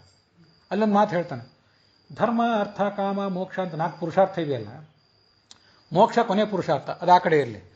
ಧರ್ಮ ಅರ್ಥ ಕಾಮ ಇವು ಪರಸ್ಪರ ವಿರುದ್ಧ ಅಂತ ಕಾಣಿಸ್ತದೆ. ಧರ್ಮಾಚರಣೆ ಮಾಡ್ತಾ ಕೂತವ್ರಿಗೆ ದುಡ್ಡು ಎಲ್ಲಿಂದ ಬರಬೇಕು, ಹೀಗೆ ಮಾಡ್ತಾ ಕೂತ್ರೆ ದುಡಿಬೇಕು ಅಂತ ಕೇಳ್ತಿರ್ತೇವೆ. ಇನ್ನು ಅರ್ಥಾಚರಣೆ ಮಾಡ್ತಿರೋರು, ಅರ್ಥ ಸಂಪಾದನೆಗೆ ತೊಡಗಿದವರು, ನಾವು ಪುರುಸೋತಿಲ್ರಿ ಅಂತಿರ್ತಾರೆ. ಧರ್ಮಾಚರಣೆ ಮಾಡಲಿಕ್ಕೆ, ಶ್ರವಣ ಮಾಡಲಿಕ್ಕೆ, ಪ್ರವಚನ ಕೇಳಲಿಕ್ಕೆ ಪುರುಸೋತಿಲ್ರಿ ಅಂತಿರ್ತಾರೆ. ಇವೆರಡು ಕೂಡ ಪರಸ್ಪರ ವಿರುದ್ಧಗಳು, ಧರ್ಮ ಅರ್ಥ ಇವೆಲ್ಲ. ಅದನ್ನು ಹೇಗೆ ಈ ಜೀವನದಲ್ಲಿ ಅಳವಡಿಸ್ಕೊಳ್ಳೋದು ದೊಡ್ಡ ಪ್ರಶ್ನೆ, ಒಂದು ಸವಾಲದು. ಅದ್ರ ಜೊತೆ ಕಾಮ ಬೇರೆ, ಒಂದು ಕಡೆ ಧರ್ಮಾಚರಣೆ, ಒಂದು ಕಡೆ ಅರ್ಥ ಸಂಪಾದನೆ, ಇನ್ನೊಂದು ಕಡೆ ಕಾಮ, ನಾವು ಬೇಕಾದನ್ನು ನಾವು ಬಯಸಿ ಸುಖ ಪಡೋದು. ಹೇಗೆ ಇದನ್ನೆಲ್ಲ ಹೊಂದಿಸ್ಕೊಳ್ಳೋದು ಅಂತ ಕೇಳಿದ್ದಕ್ಕೆ, ಯದಾ ಧರ್ಮಶ್ಚ ಭಾರ್ಯಾಚ ಪರಸ್ಪರ ವಶಾನುಗೋ ಧರ್ಮಾರ್ಥ ಕಾಮಮೋಕ್ಷಣಂ ತದಾ ಏಕತ್ರ ಸಂಗಮ ಅಂತಾನೆ ಯುಧಿಷ್ಠಿರ. ಇದಕ್ಕೆ ಒಂದೇ ಮಾರ್ಗ, ಯದಾ ಧರ್ಮಶ್ಚ ಭಾರ್ಯಾಚ ಪರಸ್ಪರ ವಶಾನುಗೋ. ಬೇರೆ ಯಾರನ್ನು ಕೇಳಬೇಡ್ರಿ, ಯಾವ ಸ್ವಾಮಿಗಳನ್ನು ಯಾವ ಗುರುಗಳನ್ನು ಹೋಗಿ ನಮ್ಮ ಧರ್ಮ ಅರ್ಥ ಕಾಮ ಇದನ್ನು ಸಂಗಮಿಸುವುದು ಹೇಗೆ ಅಂತ ಕೇಳಬೇಡಿ. ನೀವು ಗಂಡ ಹೆಂಡತಿ ಒಟ್ಟಿಗೆ ಕೂತ್ಕೊಂಡು ಆಲೋಚನೆ ಮಾಡಿರಿ. ನಿನ್ನ ಹೆಂಡತಿ, ನಿನ್ನ ದಾಂಪತ್ಯ ಜೀವನ ಮತ್ತು ನಿನ್ನ ಧಾರ್ಮಿಕ ಜೀವನ ಅವೆರಡೂ ಮೇಳವಿಸಲಿ. ಅಷ್ಟು ಮೇಳವಿಸಿದರೆ ಧರ್ಮ ಅರ್ಥ ಕಾಮ 3 ಕೂಡ ತಾನಾಗೆ ಸಿಗ್ತದೆ. ಅದು ಪರಸ್ಪರ ವಿರುದ್ಧ ಅಂತ ಅನಿಸಬಹುದು. ಆದರೂ ನಿನ್ನ ಹೆಂಡತಿ ಆದವಳು ನಿನ್ನ ಧಾರ್ಮಿಕ ಜೀವನಕ್ಕೆ ಸಹಕಾರ ಕೊಟ್ಟರೆ, ನೀನು ಅವಳ ಕಾಮದ ಜೀವನಕ್ಕೆ ಸಹಕಾರ ಕೊಟ್ಟರೆ, ಅದರಿಂದ ಇನ್ಯಾವ ಸ್ವಾಮಿಗಳನ್ನು ಯಾವ ವಿದ್ವಾಂಸರನ್ನು ಕೇಳಿದೇನೆ ಆ ಜೀವನ ತಾನಾಗೆ ಸುರಳಿತವಾಗಿ ಮುಂದುವರಿತದೆ. ಅದಕ್ಕಾಗಿ ಧರ್ಮೇಚ ಅರ್ಥೇಚ ಕಾಮೇಚ ನಾಚಿಚರಾಮಿ ಅಂತ ಪ್ರತಿಜ್ಞೆ ಮಾಡಿಸಿರ್ತಾರೆ. ಈ ಮದುವೆ ಮಾಡ್ಕೊಂಡಿದ್ದೇನಲ್ಲ, ಧರ್ಮದ ದೃಷ್ಟಿಯಿಂದಾಗಲಿ, ಅರ್ಥದ ದೃಷ್ಟಿಯಿಂದಾಗಲಿ ಮತ್ತು ಕಾಮದ ದೃಷ್ಟಿಯಿಂದಾಗಲಿ ಇವಳನ್ನೆಂದೂ ನಾನು ಮೀರಿ ಹೋಗೋದಿಲ್ಲ, ಇವಳಿಗೆಂದೂ ದ್ರೋಹ ಮಾಡೋದಿಲ್ಲ. ನನ್ನ ಕರ್ತವ್ಯ ನಾನು ಏನು ಮಾಡಬೇಕೋ ಇವಳಿಗಾಗಿ ಅದನ್ನು ಮಾಡಿಯೇ ಮಾಡ್ತೇನೆ ಅಂತ ಅಗ್ನಿಸಾಕ್ಷಿಯಾಗಿ ವರ ಪ್ರತಿಜ್ಞೆ ಮಾಡ್ತಾನೆ. ಆದ್ದರಿಂದ ಅವು ವಿರುದ್ಧ ಏನಲ್ಲ. ಜನಯದ್ ಬಹುಪುತ್ರಾಣಿ ಮಾಚ ದುಃಖಂ ಲಭೇತ್ ಕ್ವಚಿತ್ ಅಷ್ಟಪುತ್ರಾಭವತ್ವಂಶ. ನಿನಗೆ 8 ಮಕ್ಕಳಾಗಲಿ, ಬಹು ಮಕ್ಕಳಾಗಲಿ ಅಂತೆಲ್ಲ ಹೇಳ್ತಿರ್ತಾರೆ. 8 ಅಂತನ್ನೋದು 8 ಅಂದರೆ ಎಕ್ಸಾಕ್ಟ್ಲಿ 8 ಅಲ್ಲ, ಅಷ್ಟೈಶ್ವರ್ಯ ಅಂತ ಹೇಳ್ತಿರ್ತಾರೆ. ನಾವೆಲ್ಲರೂ ಕೇಳಿರ್ತೇವೆ. ಅಷ್ಟೈಶ್ವರ್ಯ ಅಂದರೆ ಪೂರ್ಣ ಐಶ್ವರ್ಯ ಅಂತ ಅಷ್ಟೇ ಅರ್ಥ. ಕೆಲವು ಕಡೆ 6 ಅನ್ನೋದು ಷಡ್ಗುಣೈಶ್ವರ್ಯ ಸಂಪನ್ನ ಅಂತಿರ್ತಾರೆ. ಷಡ್ಗುಣ ಅಂತಂದ್ರೂ ಪೂರ್ಣ ಅಂತಲೇ ಅರ್ಥ. ವೈಷ್ಣುದೇವ ಮಾಡಿ ಕೊನೆಗೆ ವೈಷ್ಣುದೇವ ಷಡ್ಗುಣ್ಯಾರ್ಥಂ ಅಥವಾ ಸಾದ್ಗುಣ್ಯಾರ್ಥಂ ಅಂತಂತಿರ್ತಾರೆ. ಅದು ಪೂರ್ಣತೆ ಅಂತ ಅಷ್ಟೇ ಅರ್ಥ. ಅದರಿಂದ ಅಷ್ಟೈಶ್ವರ್ಯ ಷಡ್ಗುಣೈಶ್ವರ್ಯ ಅಂದರೆ ಪೂರ್ಣತೆ ಅಂತ ಅಷ್ಟೇ ಅರ್ಥ. ಅದರಿಂದ ಅಷ್ಟಪುತ್ರಾಭವತ್ವಂಶ ಅಂದರೆ ನಿನಗೆಷ್ಟು ಬೇಕೋ ಅಷ್ಟು ಮಕ್ಕಳನ್ನು ಹೆರು ಅಂತ ಅರ್ಥ. ಬೇಕಾಬಿಟ್ಟು ಮಕ್ಕಳನ್ನು ಹೆರು ಅಂತ ಅರ್ಥ ಅದಕ್ಕಲ್ಲ. ಮಾಚ ದುಃಖಂ ಲಭೇತ್ ಕ್ವಚಿತ್, ನಿನಗೆಂದೂ ಜೀವನದಲ್ಲಿ ದುಃಖ ಆಗದೆ ಇರಲಿ. ಭರ್ತಾತೆ ಸೋಮಪಾನಿತ್ಯಂ ಭವೇತ್ ಧರ್ಮಪರಾಯಣ. ನಿನ್ನ ಗಂಡ ಯಾವತ್ತೂ ಧರ್ಮಪರಾಯಣನಾಗಿರಲಿ, ಅವನು ಸೋಮಪಾನ ಮಾಡಲಿ. ಸೋಮಯಾಜಿಗಳು ಅಂತ ಸರ್ನೇಮ್ ಇಟ್ಕೊಂಡಿದ್ದವ್ರನ್ನ ಕೇಳಿದ್ದೀರಾ? ಯಾಕೆ ಸರ್ನೇಮ್ ಅವ್ರಿಗೆ ಬಂದಿರ್ತದೆ ಅಂದರೆ, ಸೋಮಯಾಗ ಅಂತ ಒಂದು ಯಾಗ ಅದು. ಅನೇಕ ಯಾಗಗಳಿಗೆ ಸೋಮಯಾಗ ಅಂತ ಹೆಸರು ಕೊಡ್ತಿರ್ತಾರೆ. ಆ ಸೋಮ ಅನ್ನೋದೊಂದು ಬಳ್ಳಿ ಹಿಮಾಲಯದಲ್ಲಿ ಹಿಂದೆ ಸಿಕ್ತಿತ್ತು, ಈಗೂ ಸಿಗ್ತದೆ ಅಂತ ಹೇಳ್ತಾರೆ. ಅದೊಂದು ಬಳ್ಳಿ. ಆ ಬಳ್ಳಿಯನ್ನು ಜಜ್ಜಿ ಅದರ ರಸ ಹಿಂಡಿ ಅದರಿಂದ ಯಾಗ ಮಾಡ್ತಿರ್ತಾರೆ. ಹಾಗೂ ಯಾಗ ಮಾಡಿದವರಿಗೆ ಸೋಮಯಾಜಿ ಅಂತ ಕರಿತಿರ್ತಾರೆ. ಪರಂಪರೆಯಿಂದ ಅಂಥ ಸೋಮಯಾಗ ಮಾಡಿದವರು ಇದ್ದಾರೆ. ಇವತ್ತು ಪರಂಪರೆಯಿಂದ ಸಂಧ್ಯಾವಂದನೆ ಮಾಡುವುದೇ ತಪ್ಪಿ ಹೋಗಿದೆ. ಗಾಯತ್ರಿ ಜಪವೇ ತಪ್ಪಿ ಹೋಗಿರುವಾಗ, ಗಾಯತ್ರಿ ಜಪ ಅಂದ್ರೆ ಏನು ಅಂತ ಕೇಳುವ ಪ್ರಶ್ನೆ ಬಂದಿರುವಾಗ, ಇನ್ನು ಸೋಮಯಾಗ ಅಂದ್ರೆ ಏನು ಅಂತ ವಿವರಣೆ ಮಾಡುವುದು ಬಹಳ ಕಷ್ಟ ಆಗಿಬಿಡ್ತದೆ. ಅದಕ್ಕಾಗಿ ನಿನ್ನ ಗಂಡನಿಗೆ ಏನು ಆಶೀರ್ವಾದ ಮಾಡಿರ್ತಾರೆ ಅಂದರೆ, ಭರ್ತಾತೆ ಸೋಮಪಾ ನಿತ್ಯಂ, ನಿತ್ಯ ಅವನು ಯಾಗ ಮಾಡಿ ಸೋಮಪಾನವನ್ನು ಮಾಡಲಿ. ಆ ರಸವನ್ನು ತಾವು ಕುಡಿತಿರ್ತಾರೆ. ಭಗವಂತನಿಗೆ ಅನ್ನ ನಿವೇದನೆ ಮಾಡಿ ಅದನ್ನು ತಾವು ತಿಂತಾರಲ್ಲ, ಹಾಗೆ ಸೋಮದ ರಸದ ಮೂಲಕ ಅಗ್ನಿಯಲ್ಲಿ ಆಹುತಿ ಹಾಕಿ ಅದನ್ನು ಇವರು ಸ್ವಲ್ಪ ತಗೋತಿರ್ತಾರೆ. ಅವನು ಸೋಮಪಾನ ಮಾಡಲಿ, ಅವನು ಮಾಡಲಿ ಅಂದರೆ ಅವನ ಜೊತೆಗೆ ನೀನು ಮಾಡ್ತೀವಿ. ಸಂಸ್ಕೃತದಲ್ಲಿ ಹೆಂಡತಿಗೆ ಪತ್ನಿ ದಾರ ಭಾರ್ಯ ಹೀಗೆಲ್ಲ ಕೆಲವು ಶಬ್ದ. ಕನ್ನಡದಲ್ಲಿ ಹೆಂಡತಿ ಅಂತ ಇಷ್ಟೇ. ಭಾರ್ಯ ಅಂದರೆ ಪೋಷಿಸಬೇಕಾದವಳು ಹೀಗರ್ಥ. ಅವಳನ್ನು ನೀನು ಪೋಷಿಸಬೇಕು, ಪ್ರೀತಿಯಿಂದ ಪೋಷಿಸಬೇಕು ಅಂತ ಅರ್ಥ. ದಾರ ಅಂದರೆ ಈಗ ಅವಳು ಮೊದಲು ತನ್ನ ತಂದೆ ತಾಯಿ ಮನೆಯಲ್ಲಿದ್ದು, ಇಲ್ಲಿ ಬಂದ ಮೇಲೆ ಅವಳಿಗೆ 2 ಮನೆ ಆಯಿತು, ಒಡೆಯಿತು. ಧಾರಣ ಅಂದರೆ ಸೀಳೋದು ಅಂತ ಅರ್ಥ. ಮೊದಲು ಒಂದೇ ಮನೆ ಇದ್ದದ್ದು ಈಗ 2 ಮನೆ ಆಯಿತು. ಕನ್ಯೋಜಿತ ಬತ ಕುಲದ್ವಯ ತಾರಿಣಿ ಅಂತ ಆಚಾರ್ಯರು ತಾತ್ಪರ್ಯ ನಿರ್ಣಯದಲ್ಲಿ ಹೇಳ್ತಾರೆ. ಒಬ್ಬಳು ಕನ್ಯಾ ಹುಟ್ಟಿದರೆ 2 ಮನೆಯನ್ನು ಬೆಳಗ್ತಾಳಂತೆ, ತಾಯಿ ಮನೆ ಮತ್ತು ತಂದೆ ಮನೆ. ಆದ್ದರಿಂದ ಧಾರಣ ಮಾಡುವುದರಿಂದ, ಹೀಗೆ ಸೀಳುವುದರಿಂದ ಸಂಬಂಧ ಸೀಳ್ತಲ್ಲ, ಕೆಡಲಿಲ್ಲ, ಎರಡು ವಿಭಾಗ ಆಯಿತು. ಈ ಕಡೆ ತಾಯಿ ಮನೆ, ಆ ಕಡೆ ತಂದೆ ಮನೆ, ಗಂಡನ ಮನೆ. ಹೀಗೆ ವಿಭಾಗ ಆಗಿದ್ದರಿಂದ ಅವಳು ದಾರ ಅಂತಾರೆ. ಇನ್ನೊಂದು ಶಬ್ದ ಪತ್ನಿ ಅಂತ. ಪತ್ನಿ ಅಂತ ಯಾಕಂತಾರೆ? ಪತಿ ಅಂತ ಗಂಡನಿಗೆ ಅಂತಾರಲ್ಲ, ಆ ಪತಿಗೆ ತಕ್ಕಂತೆ ಪತ್ನಿ ಇವಳು. ಅವನು ಯಜ್ಞ ಮಾಡಿದರೆ ಇವಳಿಗೆ ಪತ್ನಿ ಅನ್ಬೇಕಂತೆ. ಆ ಯಜ್ಞದಲ್ಲಿ ಇವಳು ಭಾಗವಹಿಸಿದರೆ ನಿಮಗೆ ವಿವಾಹ ಮಂತ್ರದಲ್ಲಿ ಹೆಂಡತಿನ ಎಡಕ್ಕೆ ನಿಲ್ಲಿಸಿ ಕೈಯಿಂದ ಒಂದಿಷ್ಟು ಲಾಜ ಹೋಮ ಇತ್ಯಾದಿಗಳನ್ನು ಮಾಡಿಸ್ತಾರೆ. ಅದು ನೀವು ಇಬ್ಬರು ಸೇರಿ ಮಾಡಬೇಕಾದಂಥ ಯಜ್ಞ. ನಾವು ಸಂಧ್ಯಾ ವಂದನೆ, ದೇವರ ಪೂಜೆ ಇತ್ಯಾದಿ ಎಲ್ಲ ಆದಮೇಲೆ ಔಪಾಸನ ಅಂತ ಒಂದು ಕ್ರಿಯಾ ಮಾಡಿಸ್ತಾರೆ. ಔಪಾಸನ, ಅಗ್ನಿಹೋತ್ರ ಇತ್ಯಾದಿಗಳನ್ನ ಮಾಡಿಸ್ತಾರೆ. ಅಗ್ನಿಹೋತ್ರಿ ಅನ್ನೋದು ಒಂದು ಸರ್ನೇಮ. ಅದು ಯಾಕೆ ಸರ್ನೇಮ ಅಂತಂದ್ರೆ, ಅಗ್ನಿಹೋತ್ರ ಅಂತಂದ್ರೆ ಪರಂಪರೆಯಿಂದ ಇಟ್ಕೊಂಡು ಬಂದವರು ಇದ್ದಾರೆ. ಕೆಲವರು ಸರ್ನೇಮ್ ಮಾತ್ರ ಇಟ್ಕೊಂಡು ಬಂದವರು ಇದ್ದಾರೆ. ಆ ಕ್ರಿಯಾ ತಪ್ಪಿ ಸರ್ನೇಮ್ ಮಾತ್ರ ಇಟ್ಕೊಂಡವರಿದ್ದಾರೆ. ಕೆಲವರಿಗೆ ಆ ಸರ್ನೇಮ್ ಇಲ್ಲದೆ ಇರಬಹುದು, ಅಗ್ನಿಹೋತ್ರಗಳಾಗಿ ಮುಂದುವರೆದವರಿದ್ದಾರೆ. ಶ್ರುತಿಯಲ್ಲಿ ಉಕ್ತವಾದ ಅಗ್ನಿಯ ಆರಾಧನೆ ಏನಿದೆ ಅದಕ್ಕೆ ಅಗ್ನಿಹೋತ್ರ ಅಂತಾರೆ. ಪುರಾಣಗಳಲ್ಲಿ ಬಂದದ್ದಕ್ಕೆ ಔಪಾಸನ ಅಂತಾರೆ. ಈಗ ಉಪನಯನ ಮಾಡಿಸಿದ ಕೂಡಲೇ ಅಗ್ನಿ ಕಾರ್ಯ ಅಂತ ಮಾಡಿಸ್ತಾರಲ್ಲ, ಒಬ್ಬ ಒಟುವಿಗೂ ಕೂಡ ಅಗ್ನಿ ಕಾರ್ಯ ಅನ್ನೋದು ಇದ್ದೇ ಇದೆ. ಅಗ್ನಿಯನ್ನು ಸಾಯುವ ತನಕನೂ ಬಿಡುವಂತಿಲ್ಲ. ಸನ್ಯಾಸಿ ಆದರೆ ಅಗ್ನಿಯನ್ನು ಬಿಡ್ತಾರೆ. ಬ್ರಹ್ಮಚಾರಿ ಆದ ಕೂಡಲೇ ಅವ್ರಿಗೆ ಅಗ್ನಿ ಕಾರ್ಯ ಮಾಡಿಸ್ತಾರೆ. ಅದಕ್ಕೆ ಕೆಲವು ಮಂತ್ರಗಳು, ಅದೇ ಹೆಚ್ಚು ಕಡಿಮೆ ಪ್ರೊಸೀಜರು, ಸ್ವಲ್ಪ ಹೆಚ್ಚಿನ ಮಂತ್ರಗಳು ಈ ಔಪಾಸನದಲ್ಲಿ, ಅಗ್ನಿಹೋತ್ರದಲ್ಲಿ. ಆವಾಗ ನಿನ್ನ ಹೆಂಡತಿ ಪಕ್ಕದಲ್ಲಿ, ನೀನು ಉಪಾಸನ ಮಾಡುವಾಗ, ನೀನು ಅಗ್ನಿಹೋತ್ರ ಮಾಡುವಾಗ ಪಕ್ಕದಲ್ಲಿ ಹೆಂಡತಿ ನಿಂತ್ಕೊಂಡು ಕೈಯಲ್ಲಿ ಒಂದಿಷ್ಟು ಅಕ್ಕಿ ಇತ್ಯಾದಿಗಳನ್ನು ಹಾಕಬೇಕು, ತುಪ್ಪ ಹಾಕಬೇಕು. ಆ ಎರಡು ಆಹುತಿಗಳನ್ನು ನೀ ಅಲ್ಲಿ ಹಾಕಬೇಕು. ಅದನ್ನು ಅಲ್ಲಿ ವಿವಾಹದಲ್ಲಿ ಮಾಡಿಸಿರ್ತಾರೆ. ಕೆಲವು ಕಡೆ ವಿವಾಹದಲ್ಲಿ ಅಲ್ಲೇನೊಂದು ಅಶ್ವತ್ಥ ಸಮಿತಿ ಇರ್ತದಲ್ಲ, ಅದನ್ನು ತೊಗೊಂಡು ಹೋಗ್ರಿ, ಮನೆಗೆ ತೊಗೊಂಡು ಹೋಗ್ರಿ ಅಂತ ಕೊಟ್ಟಿರ್ತಾರೆ. ಅದನ್ನು ನಿತ್ಯ ಮನೆಯಲ್ಲಿ ಅಗ್ನಿಯನ್ನು ಬೆಳೆಸಿರಿ ಅಂಥೇಳಿ. ಆದ್ರಿಂದಲೇ ಗೃಹಸ್ಥರು ತೀರಿಕೊಂಡ್ರೆ ಅವರೇನು ನಿತ್ಯ ಮನೆಯಲ್ಲಿ ಅಗ್ನಿಯನ್ನು ಸಂರಕ್ಷಣೆ ಮಾಡಿ ಇಟ್ಕೊಂಡಿರ್ತಾರಲ್ಲ, ಅಗ್ನಿಯೊಂದು ಆರುವಂತಿಲ್ಲ, ಅಗ್ನಿ ಉರಿತಿರ್ಬೇಕು. ನೀವು ಯಾವ ಅಗ್ನಿಯಿಂದ ಆರಾಧನೆ ಮಾಡ್ತಿರ್ತೀರಲ್ಲ, ಆ ಅಗ್ನಿಯಿಂದಲೇ ನೀವು ಸಂಸ್ಕಾರ. ಸನ್ಯಾಸಿಗಳು ಅಗ್ನಿ ಬಿಟ್ಟಿರ್ತಾರೆ, ಅವ್ರಿಗೆ ಇನ್ನೊಬ್ಬರೇ ಅಡಿಗೆ ಮಾಡಿ ಕೊಡಬೇಕು. ವೈಶ್ವದೇವ ಎಲ್ಲ ಮಾಡುವಂತಿಲ್ಲ. ಅವರು ವೈಶ್ವದೇವ, ಬಲಿ, ಅರಣ್ಯ ಯಾವುದು ಮಾಡುವಂತಿಲ್ಲ. ದೇವ್ರ ಪೂಜೆ ಮಾಡಿ ಮಂದಿಗೆ ಪಾಠ ಹೇಳಿ, ಗೃಹಸ್ಥರೇನು ಭಿಕ್ಷಾ ಕೊಡ್ತಾರೆ ಅದನ್ನು ಉಪಯೋಗ ಮಾಡಿ ಅವರು ತಮ್ಮ ಹೊಟ್ಟೆ ಹೊರ್ಕೊಳ್ಬೇಕು. ಇಷ್ಟೇ ಅವ್ರ ಕೆಲಸ. ಆದ್ರಿಂದ ಅವರಿಗೆ ವೃಂದಾವನ. ಅಗ್ನಿ ಅವ್ರಿಗಿಲ್ಲ, ಆದ್ರಿಂದ ಅವ್ರಿಗೆ ವೃಂದಾವನ ಅಷ್ಟೇ. ಆದ್ರಿಂದ ಆ ಅಗ್ನಿ ಆರಾಧನೆಯನ್ನು ನಿತ್ಯ ನೀವು ನಡೆಸಲೇಬೇಕು. ನೀವು ನಡೆಸಿದ್ರಿಂದ ಪತಿ ಆಗ್ತೀರಿ. ನಿಮ್ಮ ಹೆಂಡತಿ ಪಾಣಿನಿ ವ್ಯಾಕರಣ ಸೂತ್ರದ ಪ್ರಕಾರ ಯಜ್ಞದಲ್ಲಿ ನಿಮ್ಮ ಜೊತೆ ಪಾಲ್ಗೊಳ್ತಾಳಾದ್ರಿಂದ ಅವಳು ಪತ್ನಿ ಆಗ್ತಾಳೆ. ನೀವು ಯಜ್ಞ ಮಾಡಲಿಲ್ಲ, ನಿಮ್ಮ ಹೆಂಡತಿ ಯಜ್ಞದಲ್ಲಿ ಪಾಲ್ಗೊಳ್ಳಿಲ್ಲ ಅಂದರೆ ನೀವು ಪತಿ ಪತ್ನಿಯರಾಗೋದಿಲ್ಲ, ಗಂಡ ಹೆಂಡತಿರಾಗ್ತೀರಿ. ಲೌಕಿಕ ದೃಷ್ಟಿಯಿಂದ ಗಂಡ ಹೆಂಡತಿನ ಮಾತ್ರ ಆಗ್ತೀರಿ. ಇದು ನಮಗೆ ಗಮನದಲ್ಲಿರಬೇಕು. ಮತ್ತೆ ನಿನಗೇನು ಆಶೀರ್ವಾದ ಮಾಡ್ತಾರೆ ಅಂದರೆ, ಭರ್ತುಶ್ಚೈವ ಪಿತುರ್ಭ್ರಾತು ಹೃದಯಾನಂದಿನಿ ಸದಾ. ನಿನ್ನ ಗಂಡನಿಗೆ ನೀನು ಮನಸ್ಸಿಗೆ ಆನಂದ ಕೊಡು. ಪಿತುಹು, ನಿನ್ನ ತಂದೆಗೆ ಅಂತೂ ನೀನು ಆನಂದ ಕೊಟ್ಟೇ ಕೊಡ್ತಿ. ಗಂಡನ ತಂದೆಗೂ ಆನಂದ ಕೊಡು, ನಿಮ್ಮ ಮಾವನಿಗೆ ಆನಂದ ಕೊಡು. ಭರ್ತುಶ್ಚೈವ ಪಿತುಹು ಭ್ರಾತು ಹೃದಯಾನಂದಿನಿ. ಅದು ಮುಂದೆ ಇನ್ನೊಂದು ಮಂತ್ರ ಬರ್ತದೆ, ನಾಮೇಲೆ ಹೇಳೋನಿದ್ದೇನೆ. ನೀನು ಹೋಗಿ ಸೇರಿದಲ್ಲಿ ನಿನ್ನ ನಾದಿನಿ, ನಿಮ್ಮ ಅತ್ತೆಯವರೆಲ್ಲ ಇರ್ತಾರಲ್ಲ, ಅವ್ರಿಗೆ ನೀನು ಅಧಿಪತಿ ಆಗು ಅಂತ ಹೇಳ್ತಾರೆ. ನೀನು ಗಂಡನ ಮನೆಗೆ ಹೋಗಿ ಸೇರಿ ಅವರು ಅಡಿಯಾಳಾಗಿ ಬದುಕಬೇಕಾದಿಲ್ಲ. ಅದು ಮುಂದೆ ಇನ್ನೊಂದು ಮಂತ್ರ ಬರೋದಿದೆ, ಅದು ನಾಮೇಲೆ ಹೇಳ್ತೇನೆ. ಅದೊಂದು ಭಾಗ ಬೇರೆ. ಅದು ಸಮ್ರಾಜ್ಞಿ ಶಶೂರೇ ಭವ, ಸಮ್ರಾಜ್ಞಿ ಶ್ವಶ್ವಾಂಭವ.